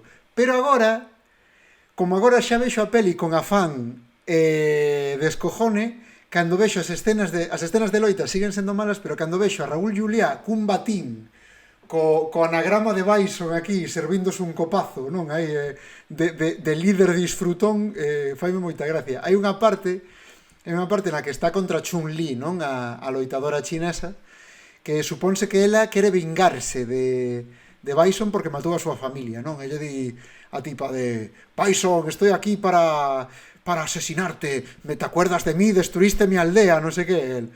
Pues no me acuerdo, no me acuerdo. ¿Y cómo puede ser que no te acuerdes? Y dice, claro, porque, mira, para ti, la vez que llegó Bison a tu aldea y la destrozó, fue el momento más importante de tu vida, pero claro, para mí era un martes, ¿no? Entón, ese tipo de comentarios fanme moita gracia a día de hoxe, pero bueno, eu non a defendería, polo menos non moi alegremente. Igual. Vamos correr un tupido velo sobre a miña defensa de Street Fighter A Última Batalla, rapaces, vedea. Por certo, perdón, un detalle, non comentamos que fai de Kami é Kylie Minogue. Bueno, eso tamén é un detalle, sí, é certo. Sí, que tuvo un detalle tamén. Ademais, anos despois, Jean-Claude Van Damme, non sei se se flipou moito ou non, dixo que tivo un romance con ela durante a época de filmación da película, que eu personalmente creo que é unha flipadura de non sei Van Damme, se iso é certo. O que sí que se fala porque foi unha peli que tuvo un rodaxe moi catastrófico. Sí que se fala que Van Damme estaba moi foron a Tailandia a gravar estaba moi metido na coca daquela, que metía moitísima Dicen coca. que lle tiveron que poñer un guarda personal para que non a liara demasiado. E Quer que, decir, un doble de drogadicción e que que se cocara máis por e él. que máis dunha vez houbo que ir a por el ao puticlub. Porque non aparecía para gravar e había que ir a por el a sacalo dali.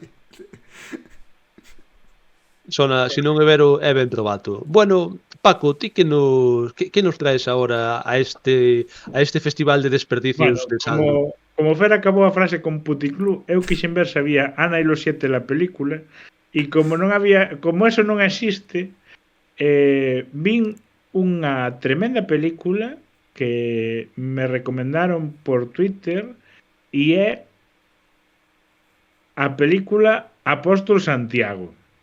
E vou vos decir, é unha película rodada no Castelo de Soutomaior e na Praia das Catedrales, que ten como personaxe feminino facendo de Reina Lupa a Ana Obregón.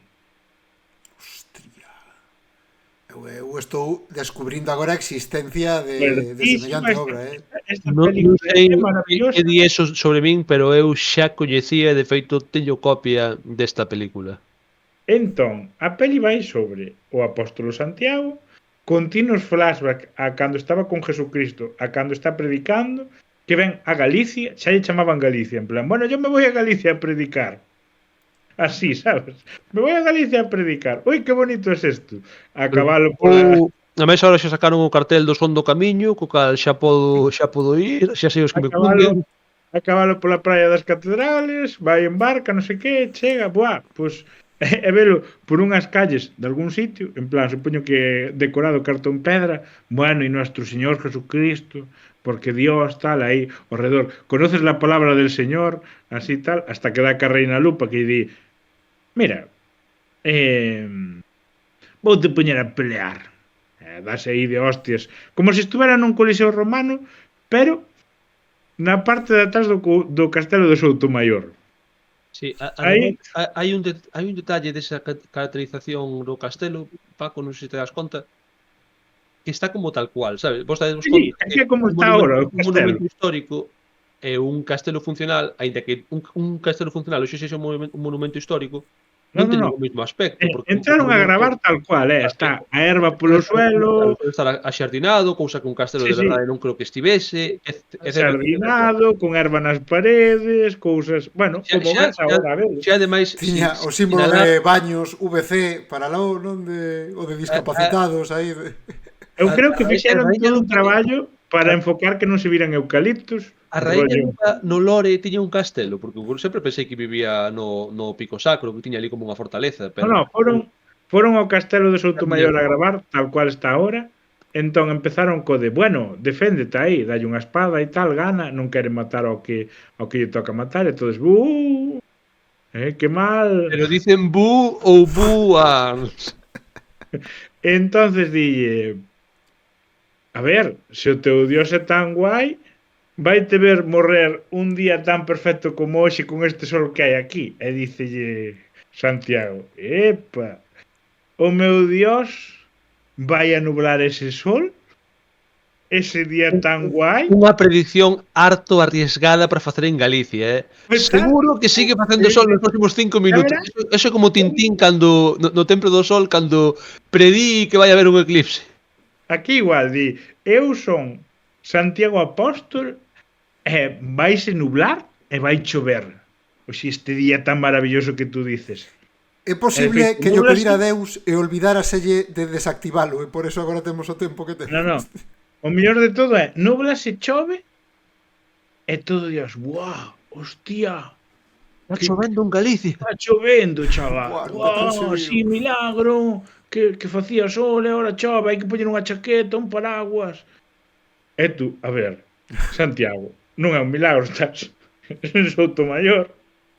É normal que chova, que pensabas ir á playa? A ver, teño que supoño que este é un bo momento para dicilo que eu coñecía a existencia desta película porque un amigo meu fai de extra na mesma de figurante / soldado romano. E despois hai a Reina Lupa ten un amigo. Perdón a cousa, corte, pero a mí me gustaría recordarche que o programa de hoxe trata de defendelas. Que me gustou, joder. Pero como te vai gustar, Santiago, Porque hijo se- del truño? Porque segundo me estás contando, tío, estamos descojonándonos. Ademais, non é un momento Facendo de super puta turbio, madre vendo non é un momento esta super turbio película. no que Ana Obregón intenta enrollar a súa neta que ten como 13 anos Sí, con pero espera, Santiago. espera. Ana Obregón facendo de Reina Lupa dícelle: "Pues te voy a presentar a mi nieta para que..." A miña neta que Aí fixe dices tú, espera. un vientre de alquiler e cos Espera, eso digo eu. Espera. Estamos con Ana Obregón, que actualmente se autofabricou unha neta, non? Con un vientre de alquiler. Ahora nesta película predeciu a existencia da neta, pero bueno. Esta película é A como súa neta dice, Simpson de Ana Obregón.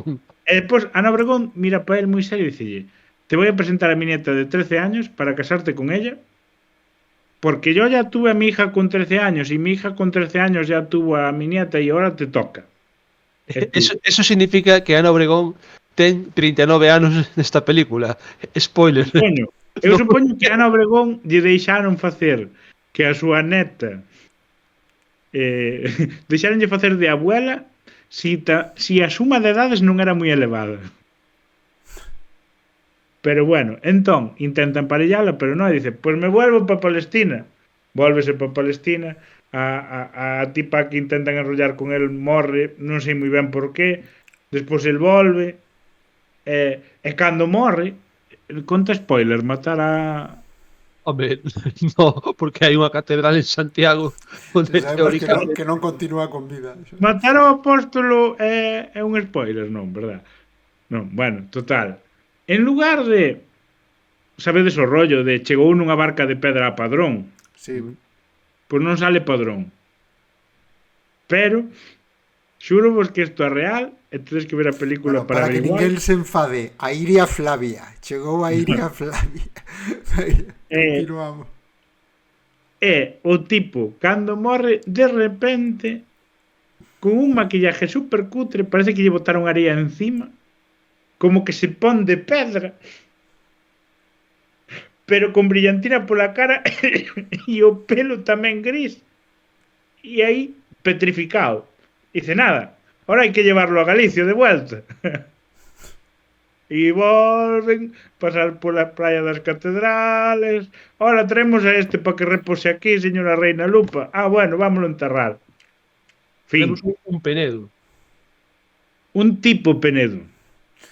Home, a mí molaríame que fora o apóstol Santiago, de que ti pensas que vai ser sobre evangelizar e vai de matar musulmáns, non? Eso sí que... No, además, o moi gracioso de todo isto, digo, penseino, porque ao principio de todo preséntanos a Santiago como un tipo super violento, super guerreiro, aí en plan, esta revolución de defender a Jesucristo hai que cortar as gargantas dos romanos e pa diante.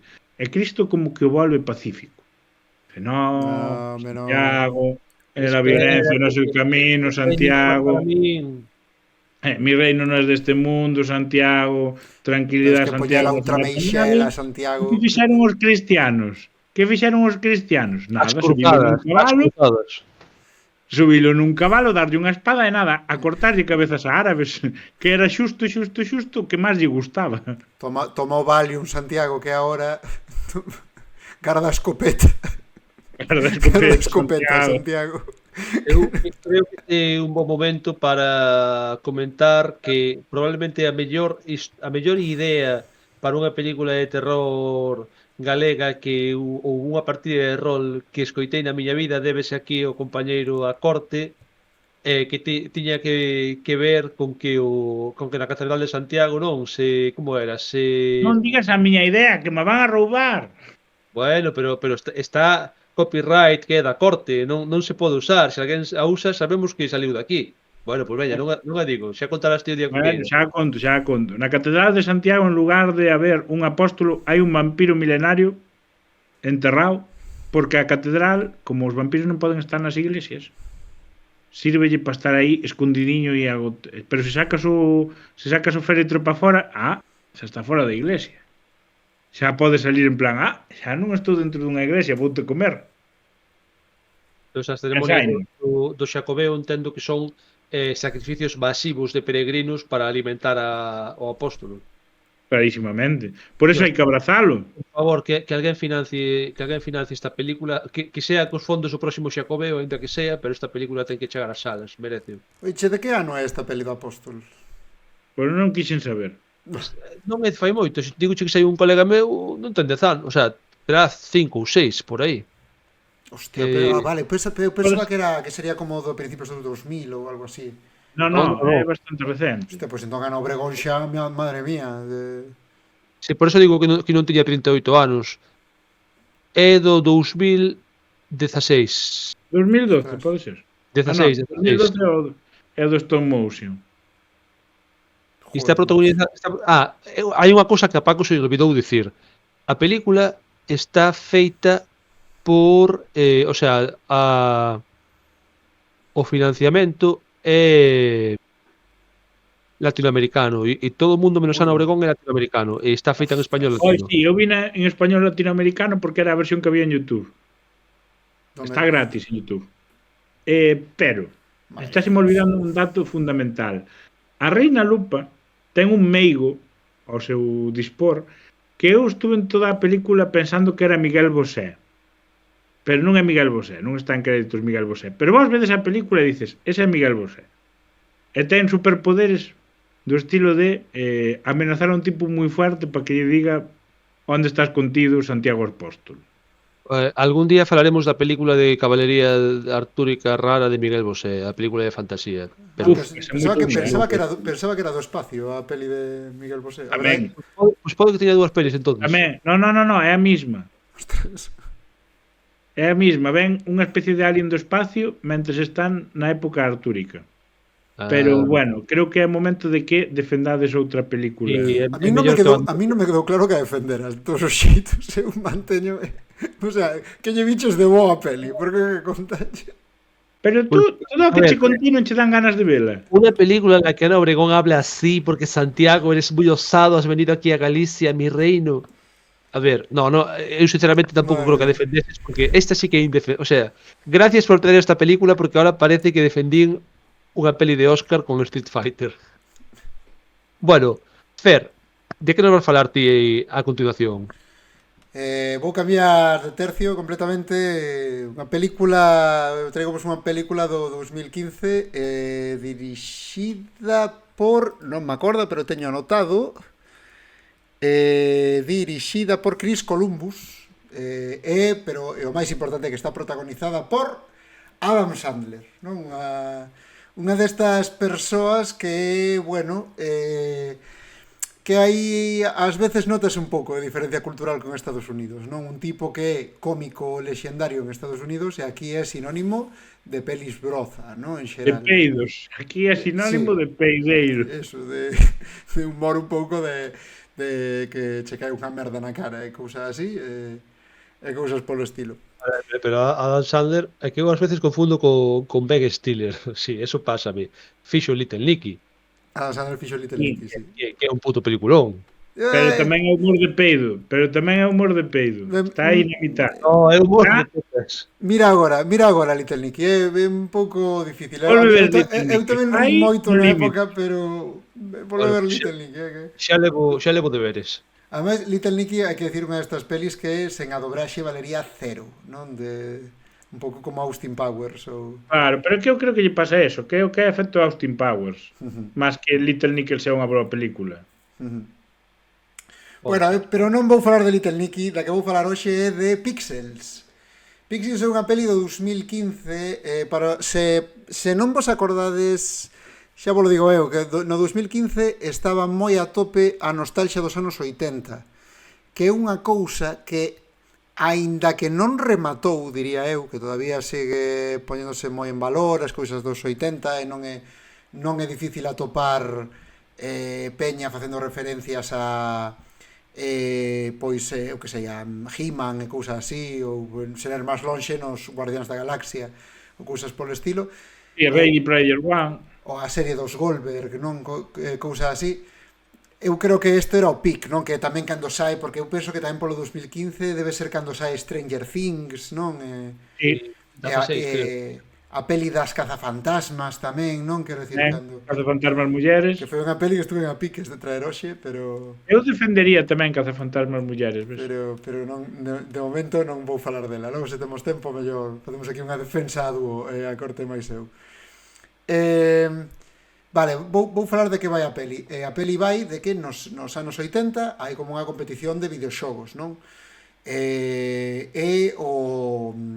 O que un dos alicientes desta competición é que se van gravar as partidas e se vai incluir esa cinta pois nunha cápsula que é como unha cápsula dos recordos, non? Nos que a xente mete pois cousas típicas da época na que estás e eses recordos íbanse meter nunha nave espacial, nunha sonda espacial e íanse lanzar o espacio, non? Un pouco como algo así simbólico, non? Como, igual que na antigüedade pois se retransmitían ondas de radio o espazo, pois aquí... Eu creo que é máis esta cousa yanqui de que fan un burato e meten cousas como cápsula do recordo, despois a desenterran, pero co espacio. Bueno, esa cousa yanqui vai a Campo Castelo, que tes unha enterrada, ali en Lugo. Bueno, o caso que mandan ao espacio, total. Eso foi nos anos 80, vamos a peli xa nos sitúan no 2015, non? No 2015 de repente hai unha invasión alienígena que atacan unha base americana en Guam.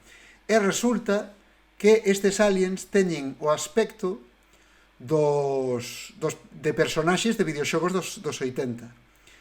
Que pasara? Bueno, vais rir porque a verdade é que a premisa é bastante monger, non?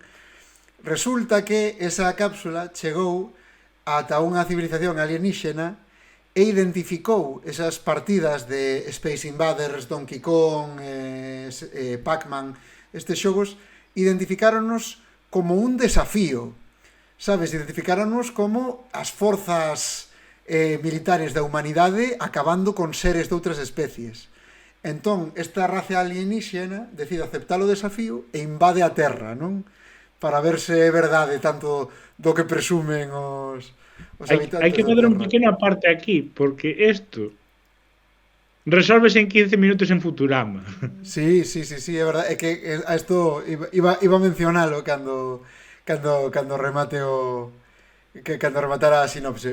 Pero deixa de rematar pronto, entón, que deciden facer? Como os ataques son, pois eso, é que chega Pac-Man, empeza a comer xente, ou chega os Space Invaders, empezan a disparar cousas, deciden, porque o presidente de Estados Unidos é un dos que participou naquela competición 30 anos antes. Entón el decide chamar... O presidente de Estados Unidos é colega de Adam Sandler, que é moito peor. Que é colega de Adam Sandler. Entón decide chamar os que eran os seus colegas daquela, e máis o campeón do torneo, que era un tipo que lles caía moi mal e lles gañou, deciden pois como volver a ese momento que eles ademais recordan como momento peak da súa vida, non? Porque quitando o que é presidente dos Estados Unidos, evidentemente, os demais, pois un é un friki obsesionado cas conspiracións que vive na casa dos pais, que bueno, que isto é unha cousa que en Estados Unidos é moi humillante, evidentemente non podemos trasladar a Galicia porque é algo perfectamente normal aquí, non? Pero bueno, chama a atención que aínda non mencionaras que o igual que no anterior programa traes películas de Peter Dinklage da época na que se fixo famoso por Game of Thrones e empezou a salir en películas random que moitas veces é verdade. Un destes é Peter Dinklage, próximo programa Días del Futuro Pasado. Desta peli encántame o momento no que o tipo que lles caía mal e gañou é descubierto polos extraterrestres como no, perdiche porque fixeche trampa. Eso é un pouquiño spoiler. Aquí unha vez máis saca aí pero non é tan spoiler, é un pouquiño spoiler. Pero días sin spoilers. É anécdota, hombre, non conta. Non iba a comentar eso eu, pero bueno, xa queda comentado. A ver, a gracia é que chama a xente que participou nestes xogos cero. Está aquí para os de iVox e Spotify. Fuco acaba de sacar un cartaz que pon 0 días sen spoilers. Desde aquí o ano solamente pode ir para arriba. O caso que chaman a estes que participaron nos videoxogos para que adestren os militares para que se enfronten a eles igual que eles se enfrontaban aos videoxogos.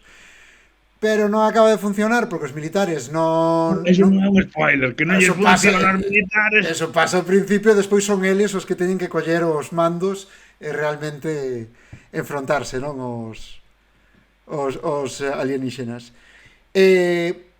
Vale, así como a corte defendeu unha peli dicindo todas as cousas malas que tiña, eu vou facer o mesmo. Esta peli, para empezar, o que decía a corte, é un plaxio dun capítulo de Futurama. Que ademais nin sequera é un capítulo inteiro, porque era destes capítulos de historias curtas e pasa o mesmo tal cual, que lles invaden os habitantes do planeta Nintendo e teñen que traer a Fry que é do século XX, que sabía como xogar cando era neno para acabar con eles. Exactamente o mesmo. Outro problema que ten esta peli é que continuamente se salta as súas propias reglas, non? Porque o mesmo unha cousa se xoga dunha forma como se xoga doutra, ou os personaxes estes que cando morren se fan píxeles, se desfan en píxeles, morren cunhas armas especiais, pero outras veces podelos matar de normal, ou simplemente se desfan. Ás veces se entenden, outras veces non os entenden. É bastante inconsistente neste sentido.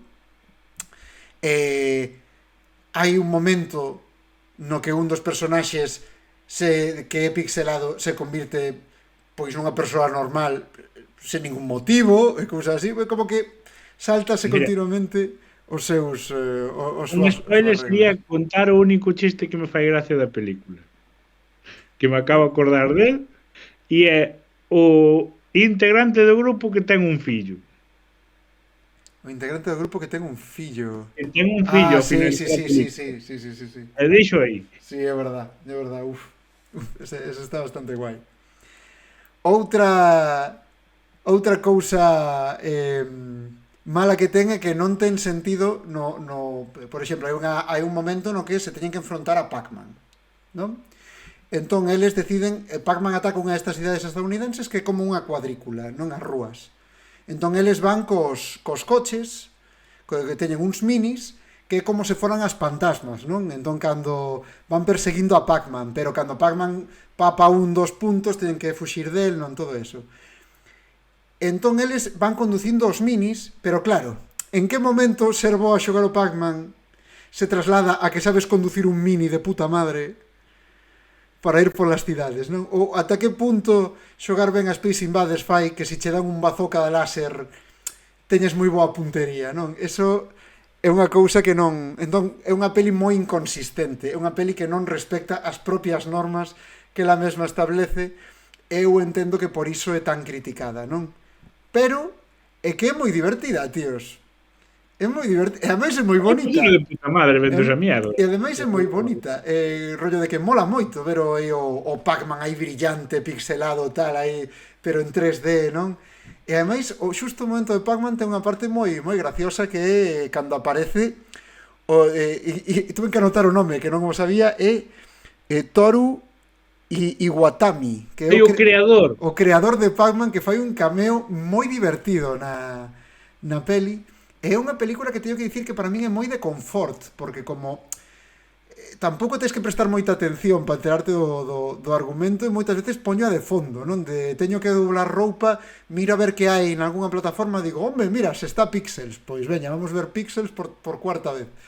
Que queréis que vos diga? Recomendo, é divertida, non ten moito sentido, non é moi boa.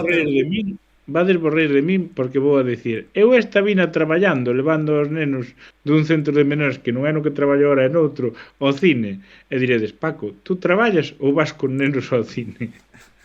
Mola porque cada vez que falas do teu traballo como super creepy, non? De isto cando eu estou cos nenos. Vai vir unha americana a pegarme un tiro, como siga así. Entón ti non a biches, non, Fuco, esta peli? No, eu quixen a ver nese momento, non a vin, foi a mítica peli que nunca atopei despois. Que pois olvidei. Bueno, sí, exactamente. De feito non tardei un cacho cando vin na escaleta en saber que peli era exactamente. Sí, pues esta peli foi moi criticada e ademais, pero é verdade que moitas das críticas sempre ten este rollito de habéis arruinado mi infancia, non? Que dá unha cousa que dá unha pouca de grima na miña opinión, e ademais, claro, como eu non vivín os 80, pois tampouco me poden joder nada neste sentido, non? Entón, pois Pero así. neste caso ese argumento é completamente absurdo, porque en plan, nada do que sucede nesta película é canónico para os teus videoxogos, joder, quero decir, é como Claro, se eu claro. digo, A tua infancia, non acaban de viaxar no tempo. é como se digo, non sei, que Space Jam se cargou a miña infancia porque non me gustaba o baloncesto, non me gusta que poñan a xogar os Looney Tunes a baloncesto, quero decir, é absurdo. Sí, Bueno, sí. non sei se queredes dicir algo máis desta película, senón vamos chegar á última peli deste primeiro bloque do programa de hoxe, que vou defender eu. E vou defender eu, ademais, moi convencido de que é unha boa película e de que foi inxustamente denostada. Non sei se o tempo lle fará xustiza ou non, porque tampouco é moi antiga, eu vina hai hoxe xusto 2 anos, por iso me acordou dela e revisando as memorias do Facebook Ainda e se iba dixen, con mascarilla ao cine. por bueno comentar, pois a verdade é que como a vin descargada na casa, pois non che sei dicir como se vía daquela no cine ou non. Rapaces, non descarguedes películas, védeas de normal. Nós non apoiamos a piratería en ninguna das súas formas ou maneiras. De vez en Por cando moito que che Pero digan, pero roubade no corte Compartimos- inglés, eso sí que podedes facer. compartimos pantallazos de emule algunha vez, pero non se debería facer. Bueno, por pois moito esta que che película, digan, mellor torrent, non é mellor. Continúa. Eso, o Esta mellor é roubar no película- corte inglés, eso insisto. da que vou falar chamase Matrix Resurrection. Matrix, Oh, que pena, ata que dixeche a segunda palabra era ben. Matrix Resurrección. Eu como non me acordo moitas veces como se chama na miña cabeza, chamolle Matrix 4 porque é a cuarta entrega da triloxía, que xa non é unha triloxía da saga, e supón o retorno de Shaw, unha das irmás Wachowski, case prácticamente 20 anos non, pero naquele momento debía facer 18, 17 da anterior película, 2 décadas prácticamente pasaran. En principio Matrix, Eran polo medio aquela película do espacio. Matrix pos que visedes quedaba plenamente pechado no seu último episodio e, bueno, por motivos que teñen que ver, se non me equivoco, co duelo persoal que tivo que pasar tivo que pasar as directoras ca morte dos seus pais, unha delas decidiu que quería enfrentarse a ela facendo esta película, rescatando algún dos personaxes do seu pasado e facendo como unha nova iteración. Eu oín outra cousa. Eu tamén, estou moi sorprendido Eu con este dato. isto chégame de sopetón, porque eu oín que os estudios querían facer Matrix 4 si ou si, se subían ou non se subían as irmás ao cotarro, iban facer Matrix 4. Entón unha delas dixo, pois para desfacer o meu produto xa o desfago eu. Non sei se é o que oíu fer. Sí, sí, sí, Pode, tal cual. pode que haxa algo das dúas o sea, pode que as dúas cousas sexan certas. É dicir, pode que o motivo para volver ao barco fora ese e que digamos que a orientación que se dá a película, que é unha película moi melancólica en certo modo, como tampouco pode ser de outra maneira, porque De feito, apela parte do argumento da película é eso. a quen xa viu, pois que a tipa se inspirou na súa propia perda persoal dos seus pais nos anos que pasaron dende a triloxía clásica de Dios, que me acabo de sentir ao decir isto de Matrix. Por si hai alguén que vivira fora deste planeta nos últimos 30 anos, Matrix é unha película moi filla da súa época, unha película moi cyberpunk, pero tamén moi filla do medo aos ordenadores, do medo ao efecto 2000, do medo ás mudanzas tecnolóxicas moi rápidas que estaba vendo a finais do século XX e comezos do XXI, e todo eso catalizou nunha película que herdaba tamén moitas ideas pois da caverna platónica, das dúbidas, e incluso podemos ir a Calderón con aquelo de soñar, que é verdade, que non o é, que é a vida senón un soño, etc. Digamos que é un mundo no que as máquinas ganaron unha guerra contra os humanos, dominan todo e os humanos son pilas, son produtores de enerxía que están metidos nunha cápsula, sometidos a unha hibernación e xerando enerxía para as máquinas. Para que esa hibernación non os tolee, entran nunha realidade virtual que simula a vida en 1999. Todo o mundo vive nunha gran simulación que como a cuarta ou a quinta Matrix que se fai, que chamas así de Matrix, na que fan vidas normais. Hai certas persoas que se dan conta que hai algo raro na simulación e por eso hai unha serie de programas que son os axentes, que son un pouco un trasunto dos homes de negro, do todo o asunto conspiranoia dos ovnis, que se dedican a evitar que haxa, bueno, que haxa xente que se cuestione o sistema. Perdón. Esquivar balas no aire e intentar ser profundo. Deso vai Matrix. A primeira película de Matrix vai de como é reclutado para a causa da humanidade, porque no mundo real hai resistentes que tamén operan a través de, digamos que hackearon a Matrix, son capaces de entrar máis ou menos a vontade, porque teñen que ser desde puntos específicos para cumplir misións dentro do mundo de Matrix.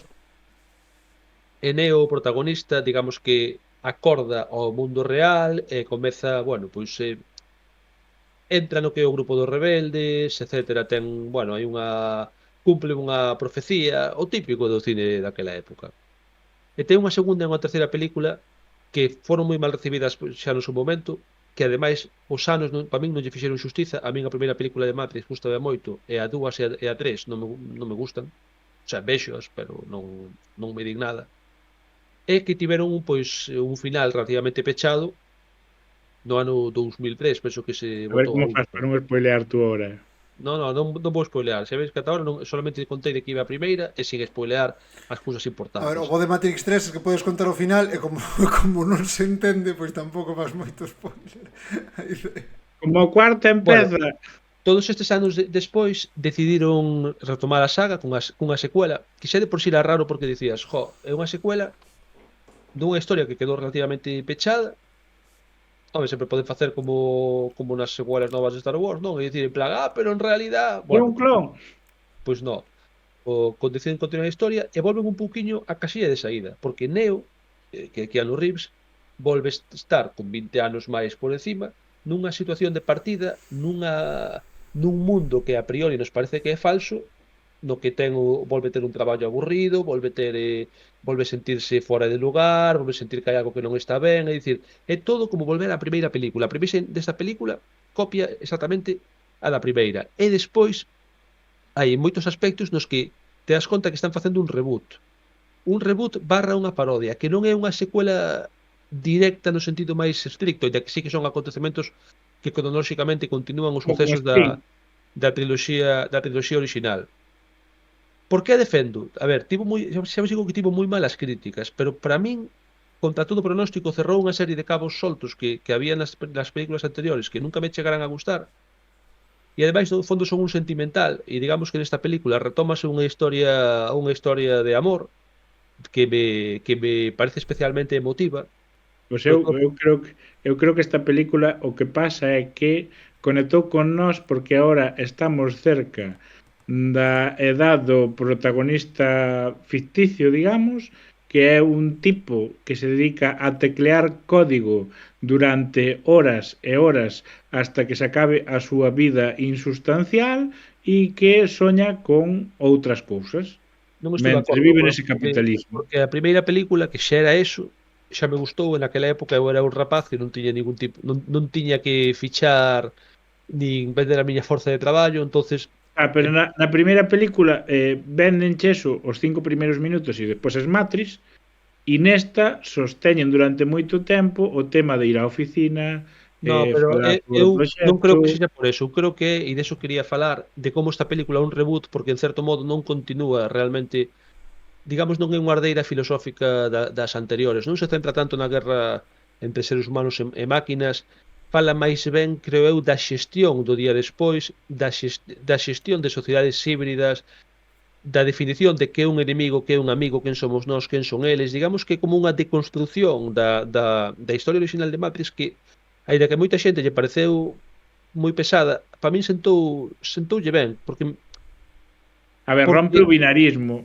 Sí, rompe completamente o binarismo, pero iso tamén ten que ver un pouco cas propias evolucións persoais das irmás Wachowski, que, bueno, durante os anos que pasaron desas películas orixinais, pasaron por unha transición, o sea, son transexuais cando fixeron as películas, non sei se identificaban, socialmente estaban conceptualizadas como homes, naceran varóns, etc. Ahora as dúas penso que se operaron, as dúas son mulleres, e de feito algunha delas declarou que Matrix sempre foi sobre a transexualidade, sobre o paso dunha identidade a outra. Eu non creo que as primeiras vayan deso, pero nesta última Eu sí creo que que vexo é unha unha parte revisión desta. a posteriori.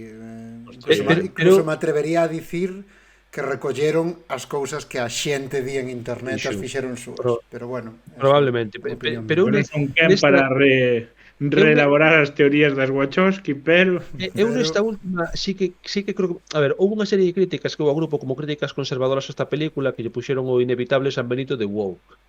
Cando eu penso que a xente que acusa a Matrix a nova de ser woke é que non entendeu as películas anteriores, non creo que sexa así.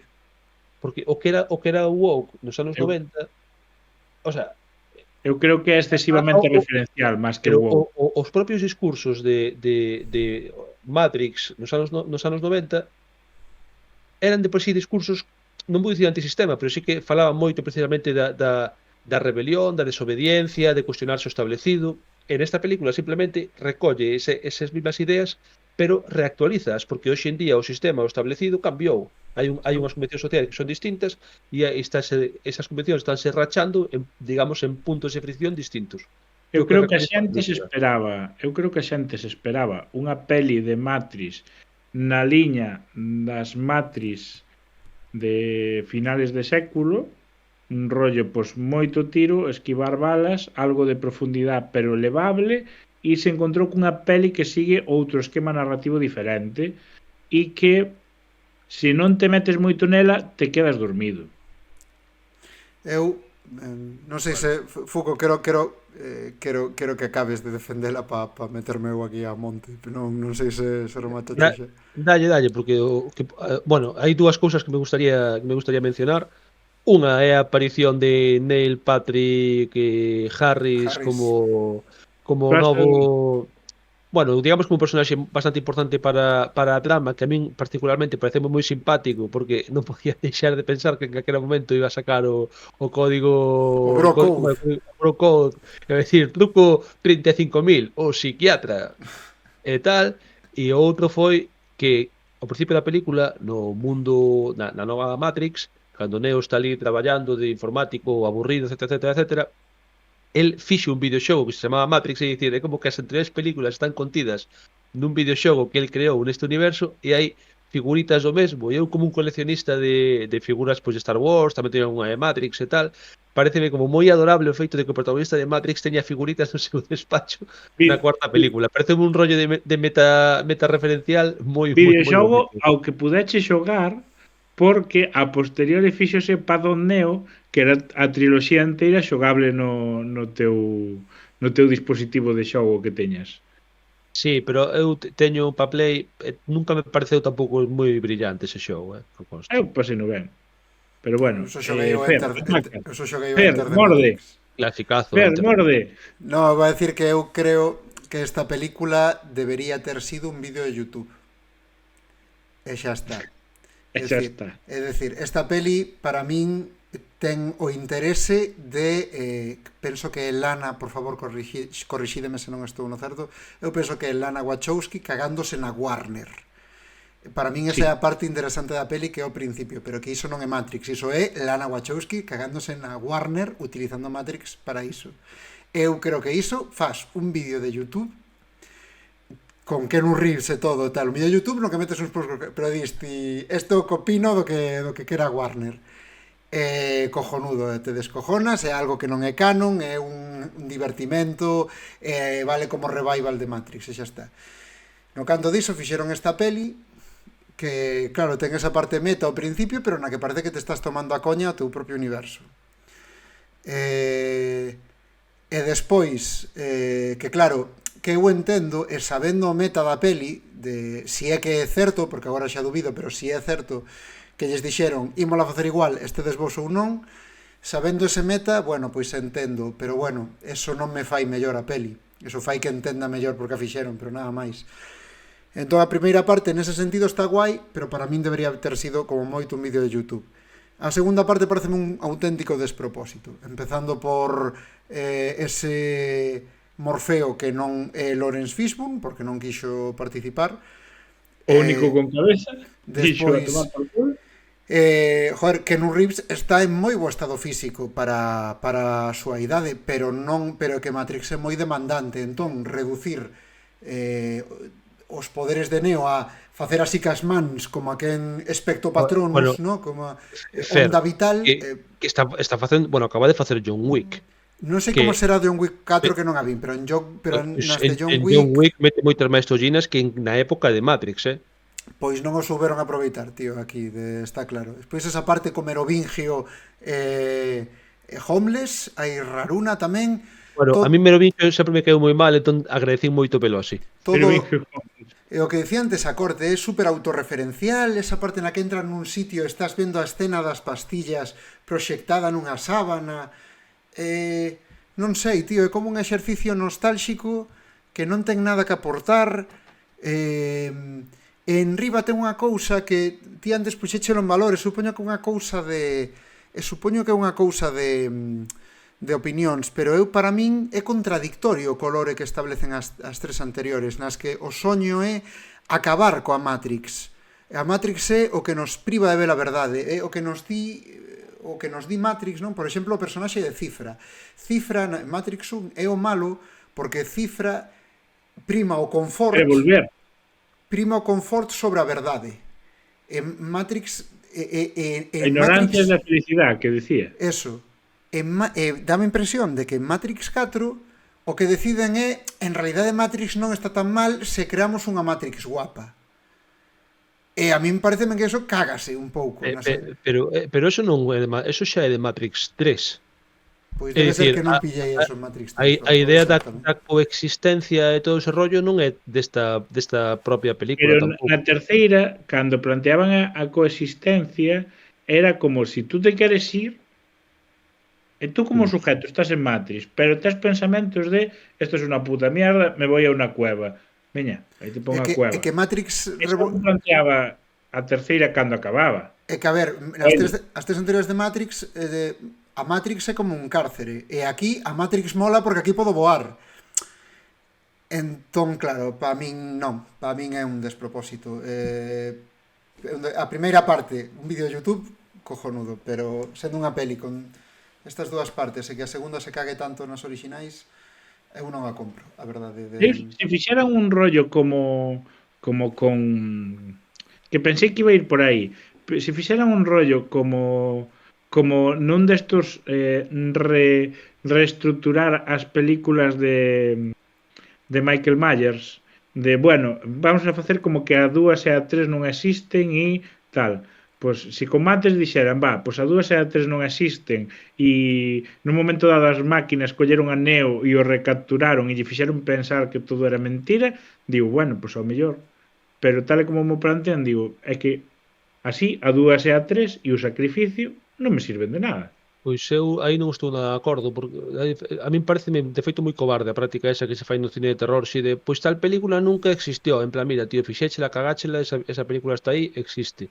E de feito, creo que a solución que dan nesta cuarta parte, os errores que para mí son bastante grandes, a 2 e a 3, que é valente, que é unha forma distinta de facelo, pero a min personalmente a verdade é que me gustou. Estou ben. Perdón, pero que me estou acordando de El despertar de la fuerza, cando desfan as precuelas, que é un pouco en plan na primeira escena de vamos facer un ataque da primeira orden e cárganse todos os planetas das precuelas. E despois o de pero non son clones, no, porque o programa clon ao final viuse que non funcionaba. Por enésima vez, non se cargaron Coruscant no despertar da forza, cargáronse Chandrila, creo que se chama, que era a capital da Nova República. Non é Coruscant. O dos clones, ao final, non cubríamos gastos. Bueno, estaba sabendo un pouco mal, Fuco, porque aquí dá a impresión de que contamos corte máis en unha peli e tratamos de ver as cousas boas e cando as contaste como que eso é a verdade. No, pero cada quen ten a súa opinión.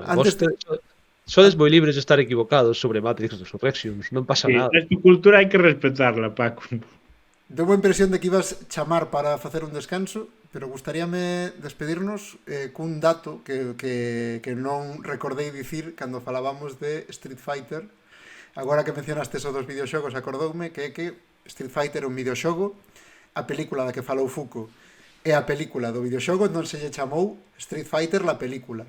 Pero Non se lle chamou Street Fighter a película. non, pero despois fixeron un videoxogo da película. Eso sí. Entón era Street Fighter la película, el juego.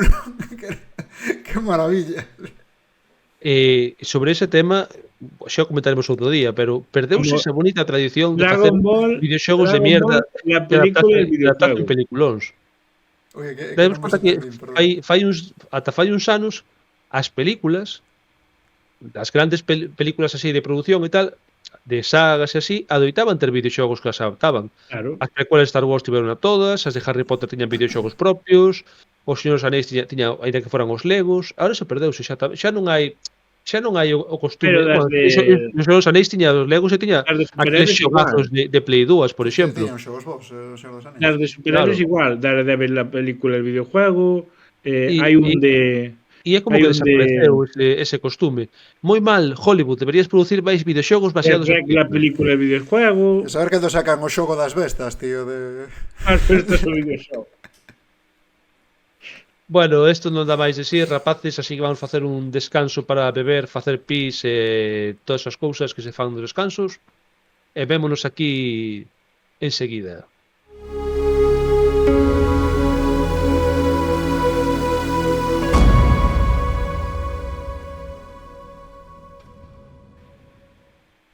Ola, que tal? Benvidos e benvidas de volta a este especial a este capítulo sobre o indefendible da Caixa Negra da Nostromo.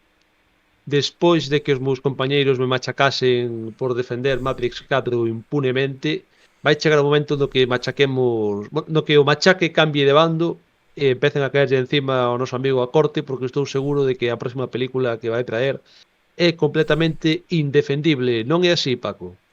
Sí que é defendible, porque se vos digo que fixeron dúas películas, vou falar só da primeira, pero fixeron dúas películas sobre os videoxogos de Tomb Raider e que puxeron a Angelina Jolie a facer de Lara Croft, que diríades? Que sí, que recordades eso, verdad?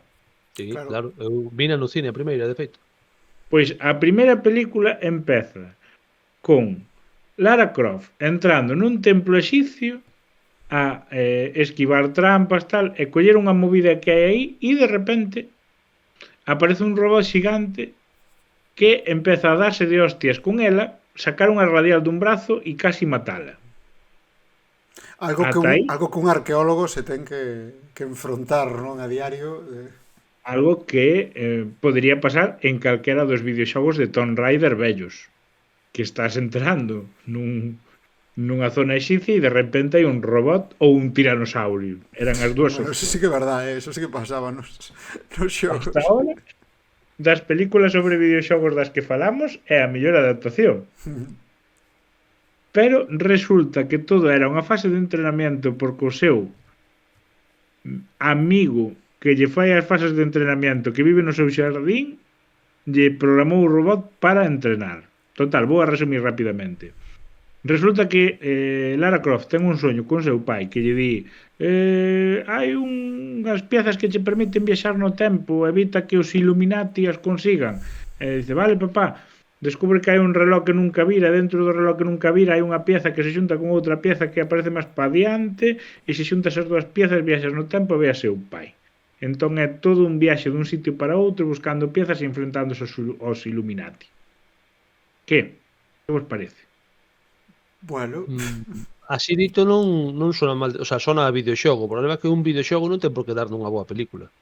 Incluso A ver. un bo videoxogo non ten por que dar nunha boa película. Eu creo que o único que te podes queixar desta película como adaptación é que Angelina Jolie non teña as tetas triangulares. Pero eu non falo como adaptación, eu falo que como película é unha película que a mí me parece moi mala, aburrida é que a mí me aburriu, é que ese é o problema que teño con Aburriuche a ela. película, Non por sei qué? decir máis, pero non me resulta, non sei, non me importaba unha mierda a historia, non me parecía carismática Angelina Jolie como como Lara Croft, que non digo que ese xa problema dela, porque me gustou moito noutras pelis, pero sí, Pois eu non. creo que dá o que pretende, que é unha historia de aventuras con un inicio e un fin, digamos, entrelazado, buscando pezas para chegar a un sitio onde hai un tesouro e a resolución do tesouro e un robot xigante. Igual me estou Sí, confundindo ca segunda. Esta onde lle mete unha hostia un tiburón. Non, esa é a segunda. A Esa é da a hostia o segunda. tiburón é a segunda. A segunda sí que é indefendible. Eu creo que a segunda non a vin, pero a primeira vina A A segunda primeira é a da cuna da vida. é unha na que lle entran a tiros na casa no momento da película, así un montón Sí, de esa é a primeira. Entran a tiros na casa no momento dado da película. E en lugar de usar o robot xigante para defender a casa, pois andan a hostia, sí, esa. Non sei, a min é que non me parece, o sea, era unha sucesión de escenas, realmente era un videoxogo, pero para eso xogas o videoxogo. Eu, se quero ver unha película, quero ver unha película. De que eu probablemente teña mezcladas as túas corte, porque é que como non me gustaron moito, eu penso que destos que as ves e as esqueces, non me parece especialmente mala, simplemente non me Sí, que dixo a ver, nada como anodinas, non? é que é unha película que ten 23 anos e non fixo, Claro. non ten ningún mérito que a faga perdurar na memoria despois de 23 anos. Eso que lle pasa a moitas películas así menores, que 20 anos despois ninguén se acorda delas. Eu, sinceramente, non me acordo apenas dela, acordome así de escenas soltas. Acórdome que o pai que comentabas antes era John Boyd, que como curiosidade é o pai na vida real de Angelina Jolie, Sí. pero non tiña A ver, non tiña forza, non me interesaba a historia do pai, non me interesaba a historia dela buscando as pezas, eu volvín a ver para o era programa. nudina a película.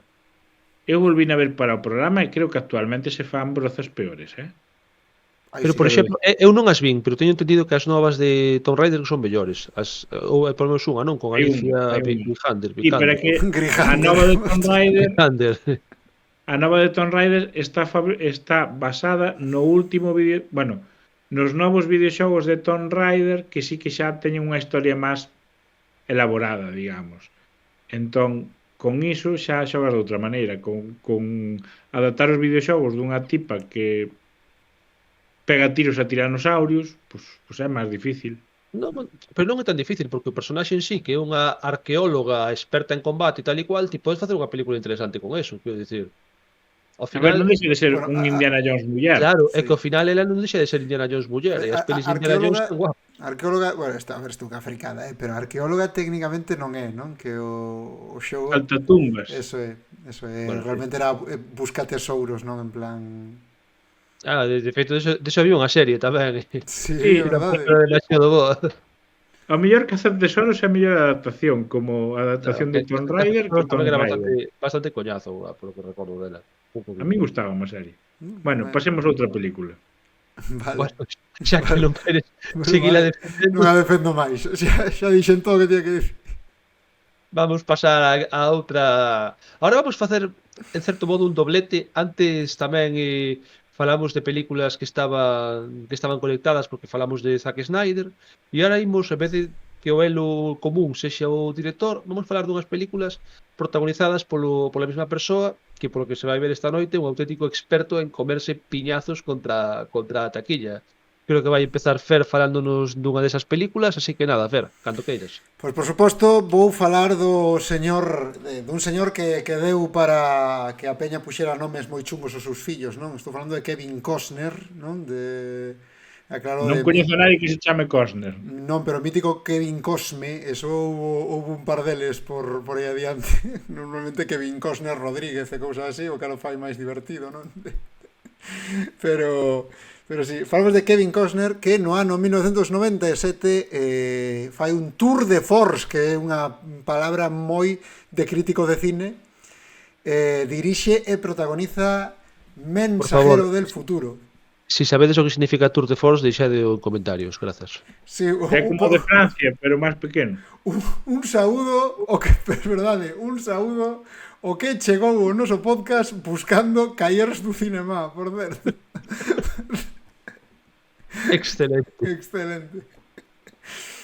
Bueno, esta película dirixida e protagonizada por Kevin Costner vai de que tras unha apocalipse nuclear a sociedade como a coñecemos pois caeu, e a xente pois malvive en pequenas comunidades, ás veces, bueno, de corte un pouco quero dicir, non feudal nin nada, pero sí que moitas veces amuralladas, sociedades pechadas, un pouco pola defensa, non, de contra bandoleiros, e tamén a xente que vive nestas pequenas vilas que están ailladas e sen un poder estatal central como coñecemos a día de hoxe, viven un pouco pois sometidas por un exército fascista, que se fan chamar os holnistas, non, que de cando en vez van pola vila a reclutar novos soldados. Bueno, a calquera cousa lle chamamos fascista xa, que xa un non pode ir por aí sojuzgando pueblos sin que lle chamen fascista, por favor. Estou contando e estou me recordando de Fallout New Vegas. Non xoguei.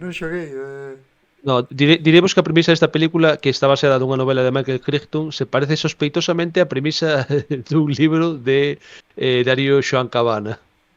Joder, tamén vou sacar o cartel sin falar do cervo na torre. Dalle, volve ao mensaxeiro, o tipo de Seur posapocalíptico. Total, que neste mundo un desertor deste exército que fora xa reclutado a forza. Spoiler.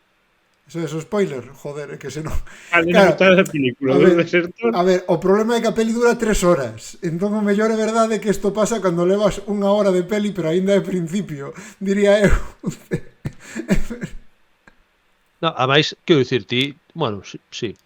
No, eu non creo que eso son spoiler. Dalle pa diante. Bueno, aquí está a corte aplicando que a mellor defensa un bo ataque, que quede claro. O caso que un desertor deste exército, que sería o personaxe de Kevin Costner, chega a unha destas vilas na que non o deixan pasar porque é un descoñecido e son sociedades pechadas. Entón el atopa o cadáver dun carteiro e cunha bolsa de cartas de épocas pois de antes da guerra, digamos. Entón o tipo pois colle a roupa e vai ali á aldea dicindo abrídeme que son o carteiro. Os tipos flipan que din, pero vamos a ver, pero como carteiro que levamos 20 anos aquí sen servicio postal. E o tipo, factura da luz, a factura da agua. E hostia, co que levo sen pagar eu a letra do coche, non me veñas aquí con... Xa claro, os tipos flipan, pero como co carteiro, e o tipo, pa que o deixen entrar nesa aldea lle den de comer e cousas así, inventas unha historia de que sí, no, só carteiro porque estamos restablecendo o servizo postal. Claro, empezan a facer preguntas e o tipo vai fuxindo cara adiante, mentindo. Pero que leva ese servizo postal? No, bueno, que é un goberno en Boston ali que... como un goberno? Sí, é que se están refundando os Estados Unidos, entón estamos aquí, bueno, pois tratando de conectar a xente, non sei que. E claro, a xente queda flipada, abren a porta, non? Claro, porque isto é como o primeiro atisbo de esperanza que ven en tantos anos tras a guerra, pero por suposto o tipo de todo mentira, o seu plan é chegar ali, comer un pouco, follar se pode, porque tamén empeza a lanzar fichas ali as mozas, non, da aldea, e marchar. Pero claro, ve que isto lle funciona, entón, bueno, pois proba isto en distintas aldeas, non? Pero claro, o tipo vai explicando como vai a xente, dicíndolle, toda a xente pois escríbelle cartas, dallas, para que, entón, pois, el chega ás aldeas, a xente di, pois eu tamén quero ser carteiro, como teño que facer? O tipo, pois, inventa ali un xuramento, e dala, pois, veña, xa es carteiro, a tomar polo cu, a repartir cartas, e marcha. Pero claro, todas estas cousas que vai facendo... Os tipos verán como pilla soberanamente de pueblo en pueblo e dirán, joder, aquí... claro, o pavo este... Hai outro detrás, hola, eu son o Picoleto, estamos restaurando a Guardia Civil, a ese botón, hostia. Son o da hora aquí dos Estados Unidos establecidos. O caso que todas estas, por todas as aldeas polas que pasa e conta esta historia, prende o lume da esperanza na poboación, entón a xente empeza a facer cousas de xeito voluntario para axudar a este novo estado que está empezando a reflorecer, e a base de fan que é un pouco a profecía autocumprida, fan que as mentiras se fagan realidad por axudar estano facendo, non?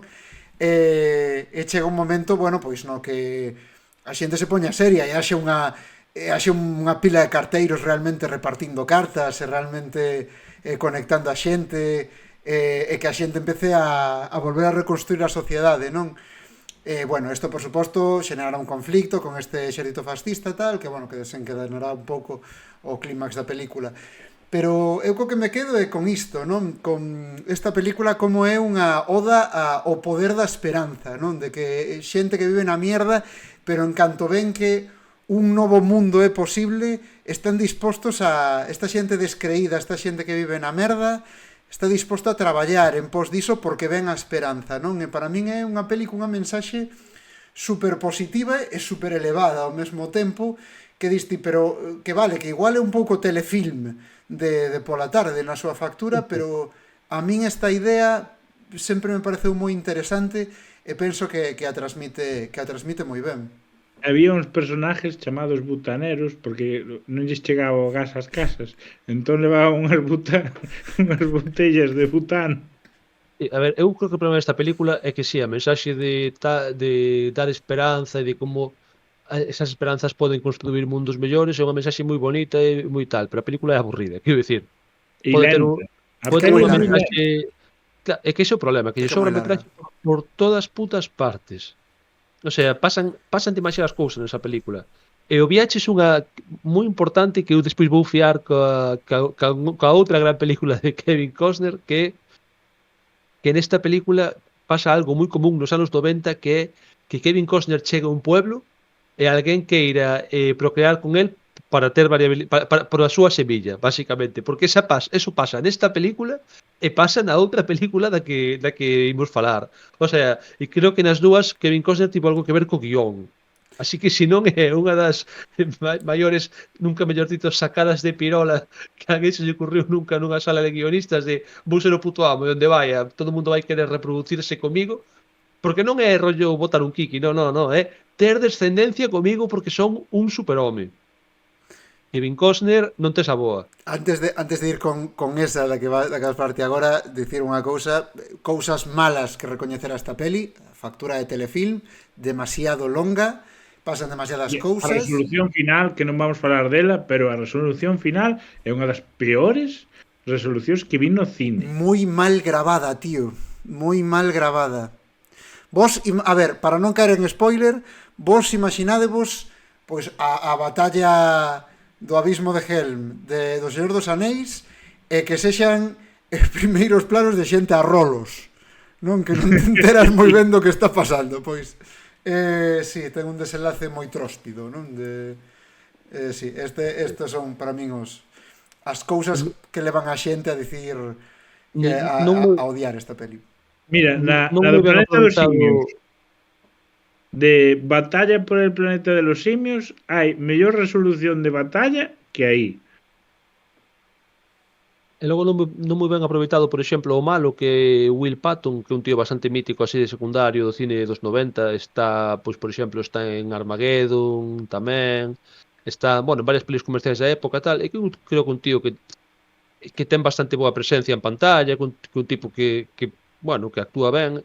E aquí o malo desta película recordo con unha cousa hiper anodina, sabes? Que non chegaba nin a caerche mal como malo, porque en plan, es que eres demasiado random. É que despois faz cousas simplemente para que se vexa que eres malo, e iso é unha das cousas que pode facer un malo en pantalla. Argumentalmente era, no, é que estamos reconstruindo os Estados Unidos e vamos a facer un estado. E os malos estaban facendo o mesmo. Joder, é cuestión de poñer unha constitución, facer unha transición como se fixo en España. Facer unha transición de masacrar... Unha lei de amnistía, non? Unha lei de amnistía, un traballo en común, pero é que os malos eran, non, é que vamos por aí implantando un réximen fascista dun exército xigante, un estado. Non, é que eu vou por aí repartindo cartas. Bueno, parecido...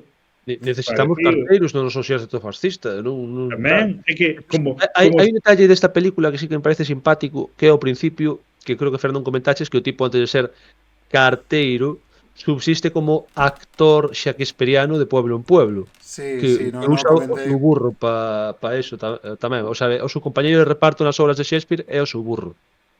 Que ese parece un detalle simpático que como tamén esta película que tamén un pouco tivo nada de boas críticas é que mira, puiden ter incluído, non se me A ocurriu. dos dragóns. El Imperio del Fuego, onde as súas obras de teatro do futuro é Star Wars. Con muñequiños. Están representando por rapaces Star Wars. Bueno, son detalles simpáticos de como se divertiría o mundo cando... El pequeno super emocionado. ¡Oh, é su padre! Despois da sociedade de masas. Eso tamén Bueno. pasa na peli de los viajes de Gulliver, a de Jack Black, que tamén o tipo de que é dramaturgo e ponos a facer Star Wars. No, Jack Black, todo o que leva a palabra Jack Black menos Chacal onde morre, e non é un spoiler, é unha forma, é unha incitación para ver Chacal, Sí, non me vale. A verdad que Bueno, e Escuela de Rock. Aí estou bastante contigo porque eu tamén son Chacal e Escuela de Rock. un gran inimigo de Jack Black. Eu así. Hit and miss. Pero bueno, por min xa deixamos de falar de Un día, se Saquear queres, o Futuro. facemos un especial de mellores películas para odiar a Jack Black. E aí rajamos moito del. Bueno, pois sin abandonar o amigo Costner, porque está visto que... A ver, Kevin Costner é un tipo que estivo en películas hiper recordadas, hiper exitosas, como Bailando con Lobos ou Os Intocables de Elliot Ness, por exemplo, Uy, que guapa esa.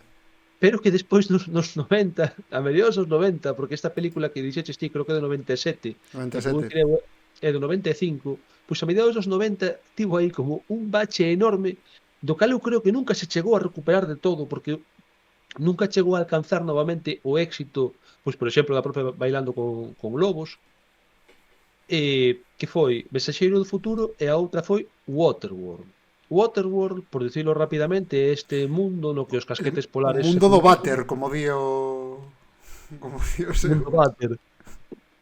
Bueno, pois os casquetes fundíronse no futuro, a auga do mar subiu a la friolera de 7.000 metros para arriba, Van máis con planeadoras. todas as terras emerxidas foron tomar vento. En principio, cando empeza a película, eso é un planeta completamente acuático, onde a poboación vive en cidades flotantes e hai un montón de saqueadores piratas e movidas así, todo é super perigoso, e ademais a civilización está como nun estado tamén bastante, non está moi avanzada, digamos, é como que ca caída da civilización anterior chegaron a un nivel, a ver, hai armas de proxectís tipo arpóns e así, e armas de combate corpo a corpo e tal, pero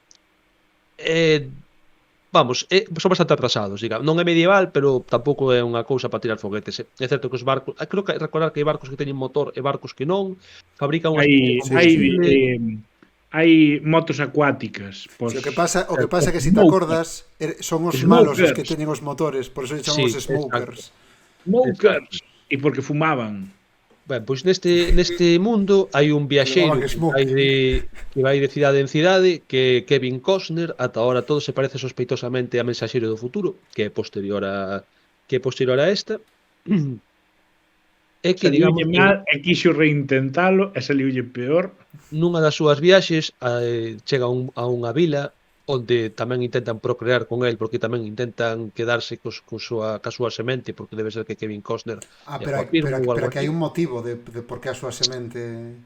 Sí, pero non quero entrar a... No, pero no momento no que pasa eso...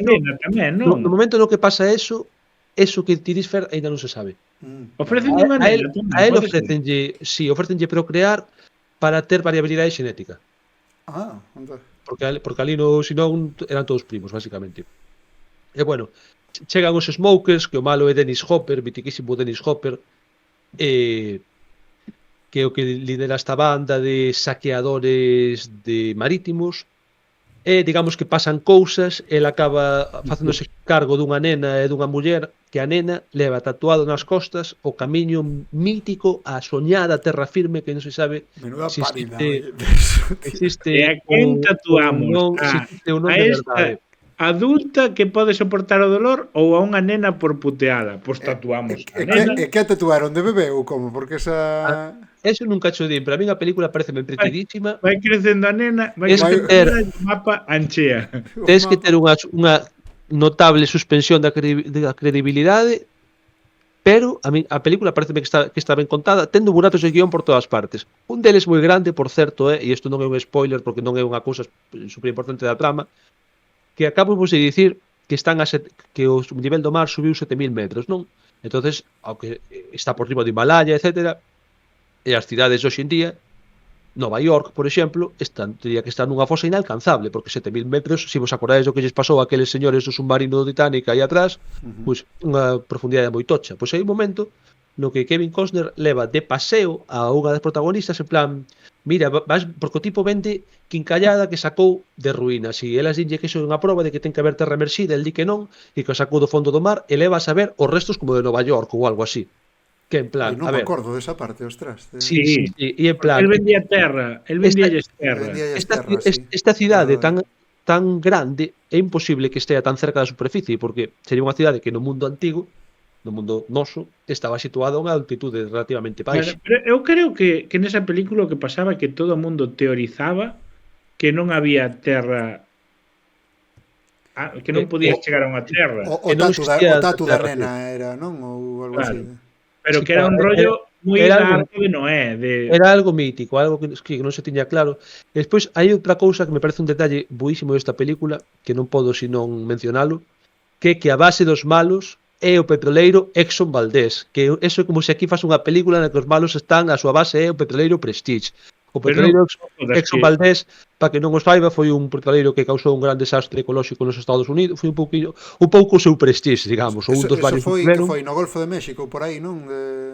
Penso que sí, e que se cargaba tamén dúcias e dúcias de aves, de zona protegida, etcétera. Bueno, a ver, un noso Prestige, pero creo que no seu caso foi bastante máis tocho. Ou despois foi o eso. Quero dicir, está peleando. Esta peli é posterior, moi posterior. Vale. Está feita con esa coñita, vamos. Joder, parece unha genialidade, como se aquí faz unha peli nese plan e dir, bueno, pois a base dos malos vai ser un barco que é o Prestige, a tomar por culo, sabes? Pois pareceme que está gracioso. Eu xa vos digo, a ver, non é un peliculón, pero creo que unha película pola que o tempo sí que fixo xustiza e que agora hoxe en día se pode ver cunha certa simpatía. A mí xa me parecía boa na época, conste. Con esta casi acaba na bancarrota de verdade, porque empezou a meter exigencias a cambios no guión, gravar en auga. Foi pola piscina. É que nunca, ata Titanic, que é un par de anos posterior, nunca se fixera algo como isto. Entón, Titanic sí que recuperou moi ben o investimento, entonces, ainda que custara unha animalada, recuperou moito. Pero que gravar en auga é un problemón. Eu teño lido bastante sobre a produción desta peli e flipades. Para empezar, o tema do atolón, que eso construíron de verdade encima da auga, o que di a corte. Gravar en auga é unha movida, acabaron todos con diarrea e con rollos de insalubridade, así e tal. Despois non había, para facer ese plató, porque veulles un furacán e houve que refacelo, e non había alumiño suficiente en Hawái, houve que levar alumiño en avión, pero o avión non había pista tan grande para que aterrizar, así que houve que ampliar o aeroporto. O sea, foi, claro, todo isto fixose cargo a produción da peli. É unha tolería. En Hawái, a día de hoxe, o aeroporto deben yo a Waterworld. A illa na que se grabou isto, sí. E que se chama? Aeroporto Kevin Costner. Iba a decir, aeroporto Hawaii Waterworld Kevin Costner. Rosalía de Castro. Como se chama outro? Adolfo Suárez. Adolfo Suárez, Rosalía de Castro, Kevin Costner. E outro detalle no que se gastou bastante, bueno, non sei se moita pasta, pero un sitio estúpido de gastar pasta nesta peli foi que, claro, que Kevin Costner, se vedes a día de hoxe, pois está calvo. Entón, claro, el nos 90 xa empezaba a clarear. Mandaron a Turquía. E claro, nesta peli, con tanto mollado, claro, co pelo mollado, pois era como máis evidente que había un pouco de cartoneti aí, non? Entón, puxéronlle máis pelo por CGI para tapar os furados, non? O sea, non unha peluca. E nótaselle, o sea, o que o tipo estaba medio calveando. Pintaronlle de verde a cara. Non sei como faría, la verdade, debeu ser en postproducción de algún xeito, pero... Como a bigote de Superman. Eso. Porque pasa aquí para poñer, non para quitar. Ao revés do bigote de Superman. A ver, pero eso Photoshop tampón de clonar. Colles un cacho no que teña pelo, pop, fotograma, pop.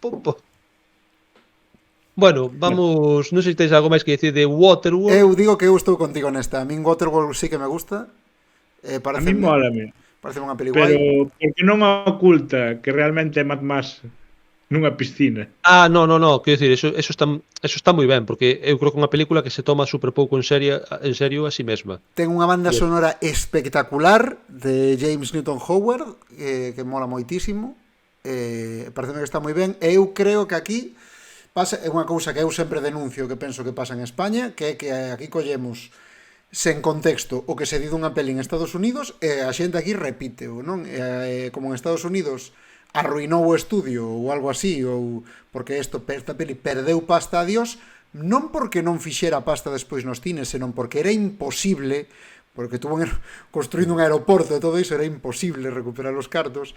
Entón pasalle un pouco como Guerreiro número 13, que como perdeu moita pasta, pois en Estados Unidos xa quedou como que é mala, e a xente aquí di que é mala porque o leu Sí, pero botaron a foro. 1000 veces pola tele e sempre a xente se quedaba mirando. Sempre a xente se queda a vela, que Tamén ten que ver, no caso do Guerrero número 13, con que o protagonista sexa español, que eu creo que iso fai que igual esa película teña un impacto máis dudadeiro en España do que, por exemplo, pode ter en Estados Unidos. Seguramente se lembre máis aquí, cala. pode ser.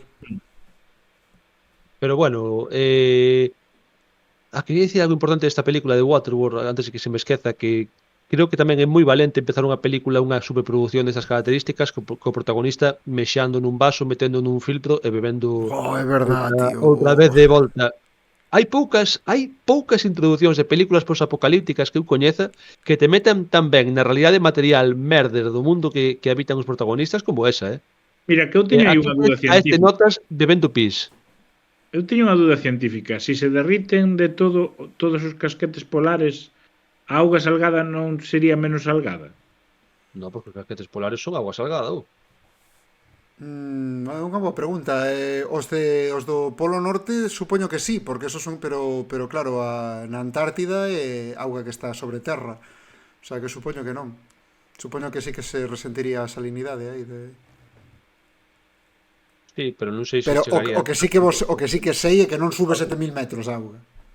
Quer dizer, se derretiran todos os casquetes, pois sí, a ver, o igual Holanda mal e a Coruña igual mal tamén, pero vamos, que A ver, súmalle un pouquiño de desfacerse a terra tamén, sabes? O Himalaya iba a seguir existindo, vamos a ver. Quero Sí, decir, bueno. non iba... E onde te levaba a espalda da nena. Madrid iba a seguir sen praia, pa entendernos. Sí, Para algo bon que tiña futuro posapocalíptico, que era inundar Madrid. Bueno, como vexo que estamos xa empezando a desvariar demasiado sobre Waterworld, vamos pasar a outra película que nos trae Fer e que estou seguro de que aquí sí que vai haber algo máis de discusión. Que, bueno, Fer, non sei se queres presentala. Pois sí, pero déixame revisar a escaleta un segundiño para recordar cal era. Velociraptores que falan, Fer. Aí están os velociraptores que falan. Aí está. Vamos a falar de Jurassic Park 3. Jurassic Park 3 no, pero non é spoiler de que É un fale. meme, É a premisa da peli, non? Un velociraptor que fala xa é un meme. Bueno, hai un velociraptor que fala de verdad. Claro, ver, sí, é certo. Bueno, deixade explicar para que a xente entenda. Esta peli, que é unha peli xa dos anos 2000, que Spielberg dixo, mira, eu xa non estou pa máis. Xa dixen todo o que tiña que facer aquí de Parque Xurásico, co mamoneo de Parque Xurásico 2, así que marcho. E entón, pois, non sei que a collego, a verdade, porque non mirei datos desta peli. Joe Johnston, que é como un dos míticos de confianza de Spielberg e que fixo algún... Non sei se non foi o que fixo Jumanji, unha destas. En plan, é un tipo que solía traballar con Spielberg. Efectivamente, fixo Jumanji. E Cariño encogido aos niños. Bueno, pues, cuidado, para esas pelis, bueno, Cariño encogido aos niños igual non a vexo desde que teño 7 anos, pero gustábame. O tema, que... E dirixiu a primeira do Capitán América, polo que estou vendo tamén. O Capitán, non, espera que non dirixera o Capitán Trueno. Bueno, a película vai de sitúanos, recolle onde o deixou e no mesmo, non é un reboot ni nada polo estilo, recolle a historia onde deixou as anteriores de Parque Xurásico. Aquí ocorre que unha familia así adinerada pois están de vacacións en Costa Rica e van pois facendo isto do parapente E das galletas. que vas tirando que vas joder, que vas tirando dunha lancha e vai outro agarrado ao parapente, non? Parapente. Sí, pero con lancha. De Lanchapente, sí. lanchapente ese. Ten un nome, pero non para ascending ou algo así. Para chámase, Salin, non? creo que se chama. Para Pode sailing, ser. algo así pode ser. Total, Facelo pardillo nunha illa chea de dinosaurios. Total, Eso, que- así se chama. que pasan por o lado dunha destas illas nas que quedaron dinosaurios e cae o neno alá. Entón a súa solución para isto é liar a Alan Grant, non? Un dos arqueólogos de Parque Xurásico 1 para que para ir a esa illa e que os axude a topar o neno. Pero claro, Alan Grant non quere pisar esa illa nin en broma, entón non lle din eso, ofrecenlle un trato, está falto de cartos o Sí. Dr. Grant, porque a xente o único que quere é que lles fale de que pasou na illa de Parque Xurásico 1, Situacións. na Isla Nublar, non? Que se chama el só queren que lles fale da Isla Nublar, el quere seguir sendo paleontólogo e que non lle rompan os huevos. Entón a familia engana o dille, no, vamos ali porque nos fai ilusión chegar a ver simplemente aterrizar, sacamos unhas fotos, 10 minutos e marchamos. No, de feito dinlle que non van a aterrizar. Como que Dinlle- teñen dinlle permiso directa- para Que sobrevolar a é illa. que é sobrevoar a illa, sin máis. Vale, pois aterrizan e ponense a buscar o neno, tipo caganse en todo, e como sempre, pois descontrólanse e teñen que fuxir dos dinosaurios. Vale. Os efectos especiais son moi cutres, son moi moneco de así dos dinosaurios. Os personaxes son bastante estúpidos en moitas partes, pero iso é unha cousa que se pode dicir das outras dúas do Parque Xurásico tamén.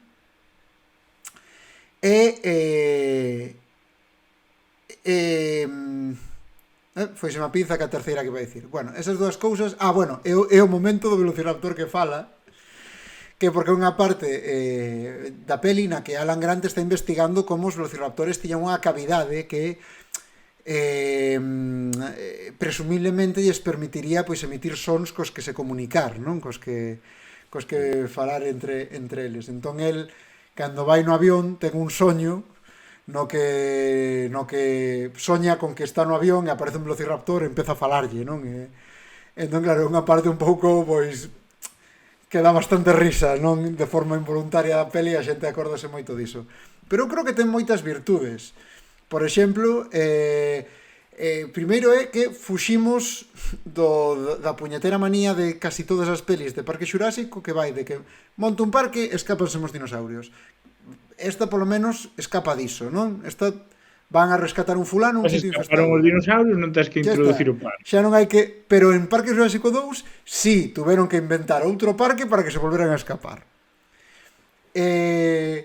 Eu creo que o Parque Xurásico 2 imitaba máis ben King Kong, pero bueno, sigamos. Sí, vai máis por aí. Pode ser, pero ao final é o rollo deso de non vamos montar un parque en San Diego e aquí traemos o bicho, non sei que, iso escapousenos por San Diego adiante, non? Pois esa parte a min non me mola moito.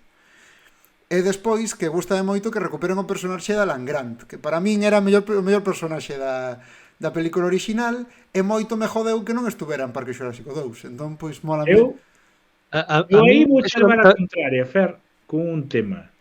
E é que Alan Grant na primeira película tuvo todo un viaxe, chamémoslle viaxe do aéreo relacional coa súa compañera de traballo, porque ele ao principio falaba de que non iba a ter fillos nin de coña, que odiaba as criaturas e tal, e acabou convivindo con esos dous nenos, levándose ben e arrimándose acercándose a figura femenina que lle quiso levantar o tío da teoría do caos. E isto dá un salto temporal e de repente te topas con que a señora paleontóloga está con outro guicho e Alan Grant está aí xogando cos dinosaurios co fillo do guicho explicándolle os herbívoros e os carnívoros. Bueno, hai un detalle da primeira película que eu mira que vi veces e tal, lín a novela, lín os cómics, e entre cada unha desas fontes a relación entre ele e Alan Grant é distinta. Nos cómics son abertamente parella, na novela son profesor e alumna e non hai, de feito, pregunta un dos rapaces se están liados ou algo, dille que non, que ela está prometida, que non sei que e tal e cual. E na película, se vos fixades, hai certa ambigüidade sobre a súa relación. Non teñen tampouco unha atitude. Hai un momento no que Ian Malcolm lle pregunta se eles están xuntos tal e Grant dille que sí, en plan marcando tal que está claro que lle gusta. Pero non me queda nada claro que sean parella na primeira película. Esta discusión tivena con máis xente. Para min teñen unha dinámica de parella super obvia. É verdade que en ningún momento o verbalizan, ou é verdade que en ningún momento se bican tampouco. Non sei como de común sería isto en pelis non románticas naquela época, pero bueno, que quero decir que para mí eu sempre entendín que eran parella, é verdade que... Pero para min ten un punto positivo a terceira, e é que recicla cousas da novela que foron descartadas por Spielberg e as leva ao cine. E son o momento baixada polo río sendo perseguido por 2 dinosaurios e o momento pajarera de dinosaurios Eso. que están Eso molame moito. Os dinosaurios paxaros, por chamarles dunha maneira, os como pterodáctil, chamémoslle como a Pokémon. E esas dúas cousas que foron, pues a peli de Spielberg non lle vas meter todo eso porque senón é inacabable. Entón, esas escenas do libro que foron desechadas, aquí recollas e fainas, creo que bastante ben. Bueno, pero eso non é que non houbera sitio, é que a primeira película de Jurassic Park adapta o libro máis ou menos ata a primeira metade. A segunda metade da película, os acontecementos que suceden nela non teñen nada que ver co que suceden no libro. A trama xeral sí, pero os acontecementos concretos non. E de todas formas, eu, indo un poquinho que dicías antes, Fer, de que che gustou a volta de Alan Grant, a min de pequeno tamén me gustaba máis Grant que Malcolm, e tamén cando fun ver esta película ao cine no seu momento iba moi ilusionado porque volvía Grant, e sin embargo salín decepcionado xa daquela, en plan, aínda que volver a Grant, non fixeron unha boa película con el. E de feito, creo que a partir de aí empecé a ver con outros ollos a Ian Malcolm, e hoxe en día, como personaxe, prefiro a Malcolm que a... É que hai unha diferencia fundamental entre ti máis eu, Fuco, que a ti che gusta a segunda. E a min a segunda pareceme infumable. A segunda, para min é a terceira. Para min a segunda gústame hasta que marchan da illa. Sí, eso definitivamente é moito mellor ata metade, porque despois todo de San Diego, todo do barco Obra. Eu creo que se viron afectados por Godzilla e dixeron, pois veña, vamos. Pois o mellor. Entón, para min foi un pouco como que, mira, non é Parque Xurásico 1, pero, joder, mola moito máis. Eu da terceira teño que decir que o máis absurdo é, no lore originario era os carnívoros están no interior da illa. Os herbívoros están preto da praia e tal. Entón, se vas nunha planeadora volando, non vai vir un carnívoro a comerte porque están no centro da illa. Para empezar. E 2, desde cando un dinosaurio é repelido por mexo de dinosaurio? Bueno, a ver, por mexo dun depredador enorme, eso ten sentido. Quero dicir, esa parte a mí non é das que me chocan. A mí, por exemplo, o momento de teléfono en merda. Teléfono en merda. A mí preocupame máis como fixo o rapaz para conseguir o mexo. Si, tens razón. O ven o dinosaurio porque son o teléfono. Bueno, ese outro detalle que me pareceu imperdonable esta película cando vi no seu momento, que convierten o tiranosaurio nun puto figurante que pasaba por ali. Sí, aquí pecan un pouco deste rollo de... Pois o meu é mellor porque é máis grande, non? Sí, que despois xa Jurassic World co Indomino non sei canto Rex levaron xa, sabes, a apoteose. Pero fíxate que diferencia. En Jurassic World remendan un pouco este fallo de Parque Xurásico 1, de 3. Porque en Jurassic World de verdade que fan o Indominus Rex non sei que, pero ao final, cando chegan as hostias, gañan os dinosaurios de toda a vida, non? De cando... Mira, spoiler agora de... Spoiler, sí, saco o letreiro. E bueno, isto é o que teño que dicir de Parque Xurásico 3 en xeral, que bueno, que tampouco vou dicir a recomendo, pero penso que está moito mellor do que a xente di. Para min foi a película que empezou a baixar o listón. Bueno, a ver, a segunda xa baixaba o listón, pero para min unha película digna. A min a terceira É que xa ata, isto é unha gilipollez, pero xa ata a metraxe é unha película moi curta, é unha película que eso sí que parece que ten espírito como de peli feita a vídeo, desta de, boa, esa historia non se sustenta máis de 80 minutos, tal. De feito, para min ten un final hiper anticlimático, cando parece que vai haber aí un montón de carnicería e non a hai. Bueno, é cando o personaxe que tú dis, bueno, pues sacrificouse, morreu, aparece de repente, no, estaba por aí tirado. Aí está, veña. Aí. No, pero é que é super absurdo. No, encontrámolo. Tamén está vivo. E o tiranosaurio está por lle poñendo ahora unha tirita que tamén está vivo. Hola, tiranosaurio. No, a Non ver. sei, a min en xeral, ademais, foi a primeira película da saga, a ver, as películas de Jurassic Park nunca foron películas, as novelas son moi oscuras, as películas non, pero para min a terceira é, ata que chegou Jurassic World, era a película máis infantil da saga no peor sentido, a película máis tonta, máis, incluso creo que rebaixaran o ton da violencia que había, porque a segunda ainda ten así un par de escenas tal, a terceira era como, isto é, se se poñen a cantar é unha peli Disney. En plan, hai dinosaurios sobre mí. Bueno, E xa bueno, está. despois, Eu por min xa está todo dito despois aquí.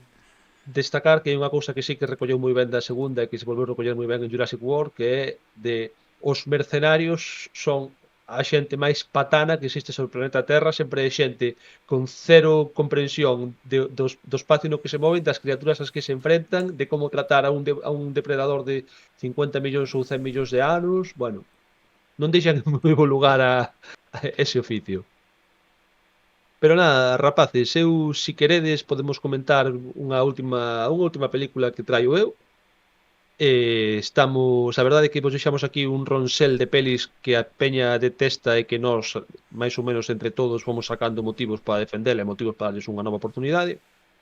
E eu, nesta mesma línea, gostaríame falar da película de Han Solo, de Star Wars, Star Wars Solo a Star Wars Story, do ano, creo recordar que do 2018, que é unha película, bueno, destas, cando Disney adquiriu Star Wars, non, decidiu facer as secuelas e decidiu facer tamén como uns episodios independentes que funcionasen como intercuelas ou como spin-offs, que, bueno, como a partir deste específico abandonou completamente esa idea porque non funcionou en taquilla e decidiu deixar de centrarse neso e reorientarse cara ás series, que parece que de momento lle están funcionando mellor que este tipo de películas. O primeiro spin-off que se fixo de Star Wars tivo moitísimo éxito, de feito hai xente que o considera erradamente a mellor película de Star Wars, que foi Rogue One, e despois Erradamente, mola. erradamente, sin dúbida, aínda que non sexa unha mala película, non é a mellor película de Star Wars. E a seguinte experiencia foi Solo, en España chamada Han Solo, porque Solo debía parecer pouco indicativo.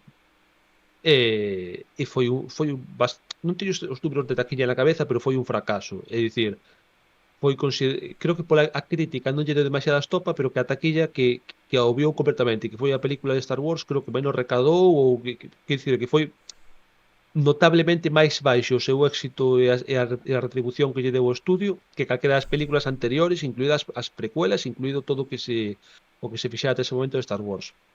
E ainda así é pasta.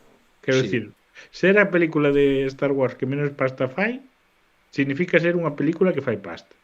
Sí, pero non é como antes Waterworld, non é suficiente pasta. E o que lle pasou a esta película, eso foi que acabou cos spin-offs de Star Wars, porque o seguinte iba a ser Obi-Wan, que acabou converténdose nunha serie, que tampouco tivo moi bo recibimento, por outra banda.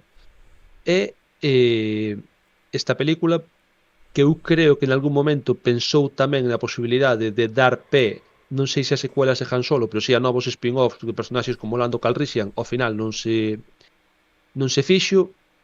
Eu personalmente é unha película que me gusta. É certo que é un pouco accidentada, tampouco son objetivo porque Han Solo é o meu personaxe favorito de Star Wars de sempre, vamos, pero é unha película que tivo unha produción moi accidentada, que de feito cambiou de directores bastante avanzado o proxecto, acabou no dirixindo Ron Howard, que é un mítico tío que non ten un estilo super personal, nin é un hábil director de cine como pode ser Steven Spielberg, pero sí que lle recoñezo que ten certa maña para crear historias moi clásicas, moi, sabes, ir de A a C pasando por B. Un exemplo clarísimo é Willow, que é unha película que a mí personalmente tamén me gusta moito, pero que recoñezo que é Puta mierda, Willow. Bueno, pois aí está Paco. Pois recoñezo que é unha película super convencional. Pois esta película de Han Solo tamén é moi convencional, moi plana. A mí gustame por pequenos detalles. Aínda que o rapaz protagonista levou bastante caña, eu creo que non o fai mal de todo e que sí que recolle moitos dos tics que tiña Harrison Ford na Eu, triloxía original e non eu é nada creo que o fácil problema aí, imitar a Harrison Ford. Demos conta, sabes, non é coller un personaje, joder, non é coller ser James Bond cando eu a Pierce Brosnan.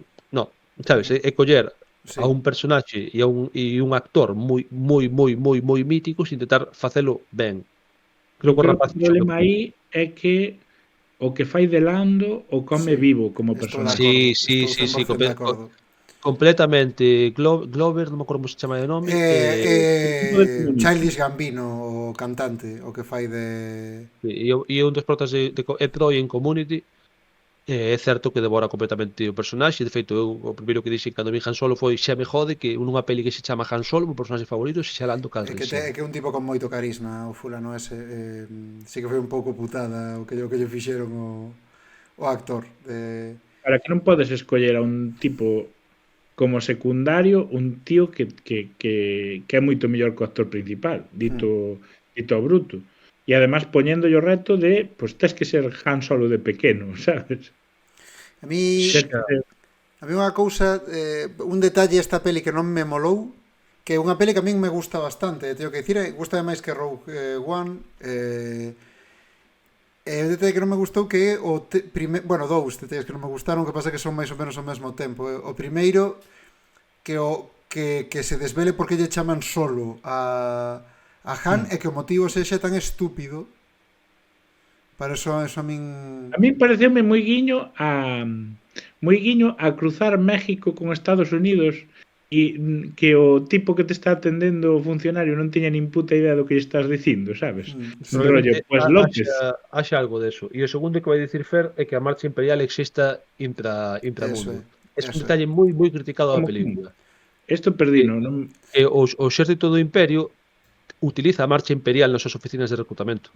Sí, hai como un anuncio de alístate como... Alístate en la marina, pero con tan... Sí, alístate como soldado imperial e coa música do Imperio, un pouco... Pero mira, eu creo que unha boa película de Star Wars... Recórdame un pouco a escena da parodia de Star Wars de Padre de Familia, de cando están no ascensor da Estrela da Morte e vai sonando pim, pim, pim, pim, pim, pim, aí con música de ascensor da marcha imperial, non de...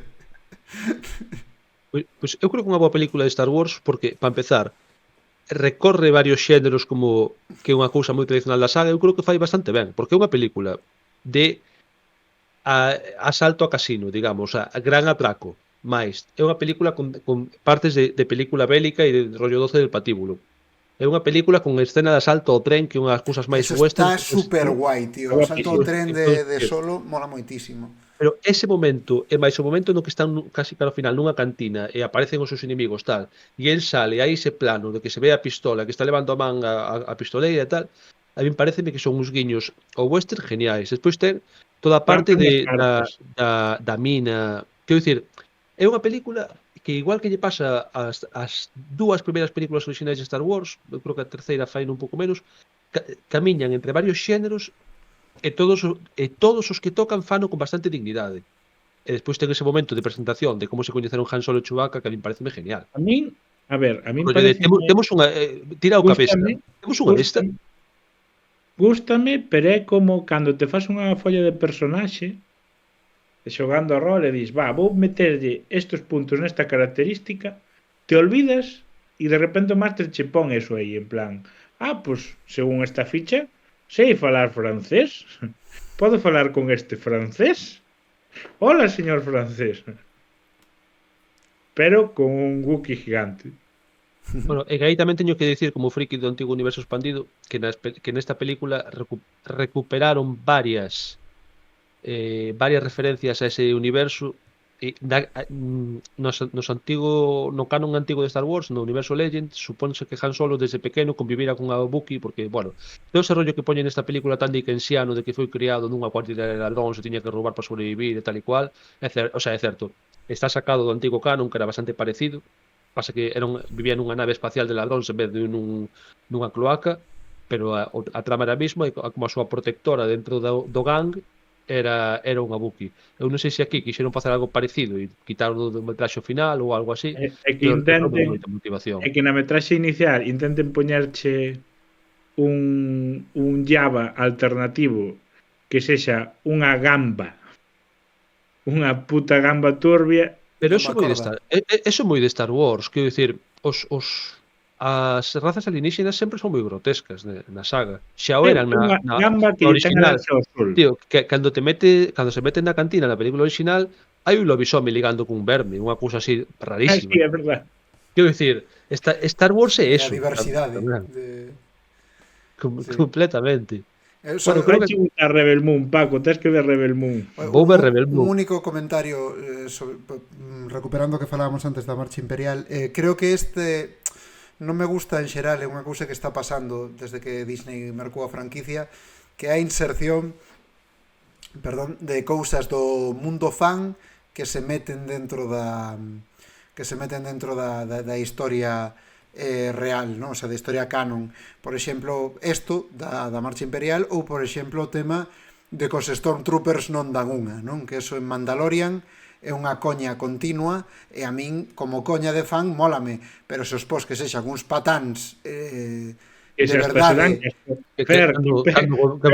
gobernaron a galaxia 20 anos, quero dicir, sabes, supónse que son, ademais, na película original recordamos esa frase de Obi-Wan de só os soldados imperiais son tan precisos. claro, joder, enténdese que non lle dan os vos porque así funcionan as películas un pouco, Pero claro, siguen dando que a cabeza nas portas. a sorte do heroe, pero que hai Ademais, directamente... a Leia deronlle do episodio 6, deronlle Sí. nun brazo. Pero, joder, que de Mandalorian a falta coñas de, pois é un Stormtrooper seguro que non lle dá, jajaja, todos aí, hai unha parte na que teñen aí unha rata dos pasos e di, joder, é que non lle dou dado porque son un paquete, sabes? Non sei, non me mola eso. Pero bueno, a peli de Han Solo para min está moi guapa. A parte do tren mola, Woody Harrelson está genial. Woody Harrelson. O desenlace tamén me mola moito. Incluso non me cunha gustou. aparición dun personaxe que eu non contaba e me molou moito tamén. Eso é o que iba a dicir eu. Ese rollo a min pareceume que metían ese personaxe porque sí. O sea, A ver, porque hai un pouco de fanservice, pero hai un pouco de fanservice en todas en todo o Star Wars os últimos 10 anos. Quero dicir, é como ese momento hiperchorras en Rogue One, no que están no planeta Jedha, e entre a multitude pétanse cos dous tipos que intentan petarlle a Luke na cantina de Mos Eisley, en plan, tú non sabes quen é mi amigo, nos buscan entonces sistemas, e eses dous están a punto de pegarlle os protas en Rogue One, en plan, eu cando estaba vendo, comentei o colega que estaba vendo, en plan, joder, pero estes tíos que van por toda a galaxia montando bulla, rollo, Anda, cos os Coruña. planetas, a ver a que lle poden somos pegar, coruños do espacio. Bu, neno.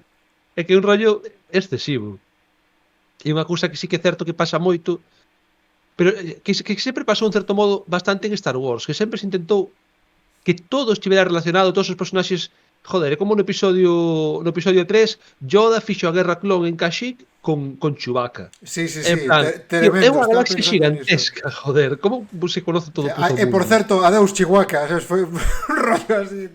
Sí, C3PO foi creado por Darth Vader que era esclavo de Jabba o Hutt. Mira que non hai putos Hutts en Tatooine, en nada. O mellor é eso. Non recuerdo haber tenido un droide en mi vida, joder. No, é que esa outra, claro, R2D2 era un droide random que había aí, xa lle salvou a vida a todos no episodio 1 e ata o final. O episodio 1, por certo, unha peli que ben podía estar mencionada hoxe, non? Sí, pero, é certo. pero Pero eu creo que co episodio 1 toda a nosa xeración lle ten cariño. Non, toda non, eu visto como Asterix, hai xente que ainda se resiste. Eu teño moito cariño o episodio 1. Eu tamén, no, é que claro, aquí os tres gustanos moito o episodio 1. Eu creo que cousas como Rogue One, se non se chamara Star Wars, non la comíamos igual. Pero tamén, de feito, Rogue One, Rebel Moon, seguro que están aí na línea. Sí, de feito a Rebel Moon, se chamaras Star Wars, falerías mal dela, pero como non se chama Star Wars... Pois ya está. Bueno, creo que podemos anunciar o seguinte episodio, non? Sí, eu vos dicir, rapazada, que creo que Quero ir a cear. é sensible xa non teñen ir a almorzar, Fer, que depende da hora que sea. Sí, é verdad. Quero ir a meterlle algo no corpo. Xa non dan moito máis de sí. E o próximo programa, bueno, vamos a ver, o próximo mes, o mes de febreiro, é un mes moi especial. Que pasa no mes de febreiro? Hai aí un par de Un días moi personaxe do sinalados. Señor dos Anéis que nunca dá chegado. Bueno, no mes de febreiro que ven hai 3 cousas moi importantes en Galicia. Unha, o Antroido, que evidentemente, joder, Sí, unha sí, época sí, na que sí. se come moi ben, salse cos colegas, faz probas de disfraces, probablemente este ano caia o meu quinto, sexto ou sétimo disfraz de Star Wars, xa non sei por O mellor vas de medio. Rebel Moon. O mellor vou de Rebel Moon. O segunda cousa importante que hai é que hai eleccións autonómicas. Nós, como xa nos coño un pouco co pé cambiado, non preparamos outro especial electoral e a verdade é porque Eu xa vou esgotamos, votar aos mismos. xa Pero- esgotámolo un pouco en xullo do ano pasado con todas as pelis que dixemos, porque non pipeamos. Enlazamos Íbamos fazer un o especial de episodio. autobuses. Claro, o día das eleccións poñémosvos aí para que vayades animados aí a votar e para que aprendedes un pouquiño deso da festa da democracia. Podemos ver Speed. E a terceira cousa importante que pasa o mes que ven é que o 14 de febreiro se celebra un día moi especial, verdad? Que día é o 14 de febreiro? O día dos namorados, o día de San Valentín. Valentín. Exactamente, o día dos memes cuñados do Señor dos Anéis. Bueno, pois neste fermoso día que é para que a xente que ten parellas gaste os cartos e para que a xente que non ten parella pois gaste os cartos tamén, pero en whisky ou algo así, Feliz Día del Amor.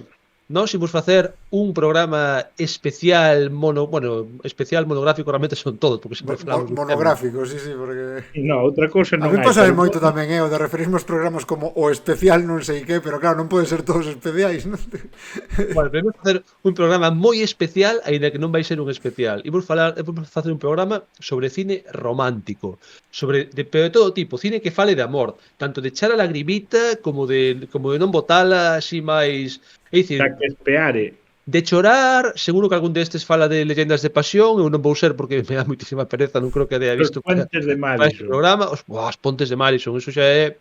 Aquí estamos subindo, tienes un email, noviembre dulce, Hombre. xa nos ponemos aquí en plan, Romeo por Julieta. Romeo debe morir, ou xa non nos podemos meter. Bueno, para que os fagades unha idea do tipo de películas que vamos tratar, Algo pasa con Mary.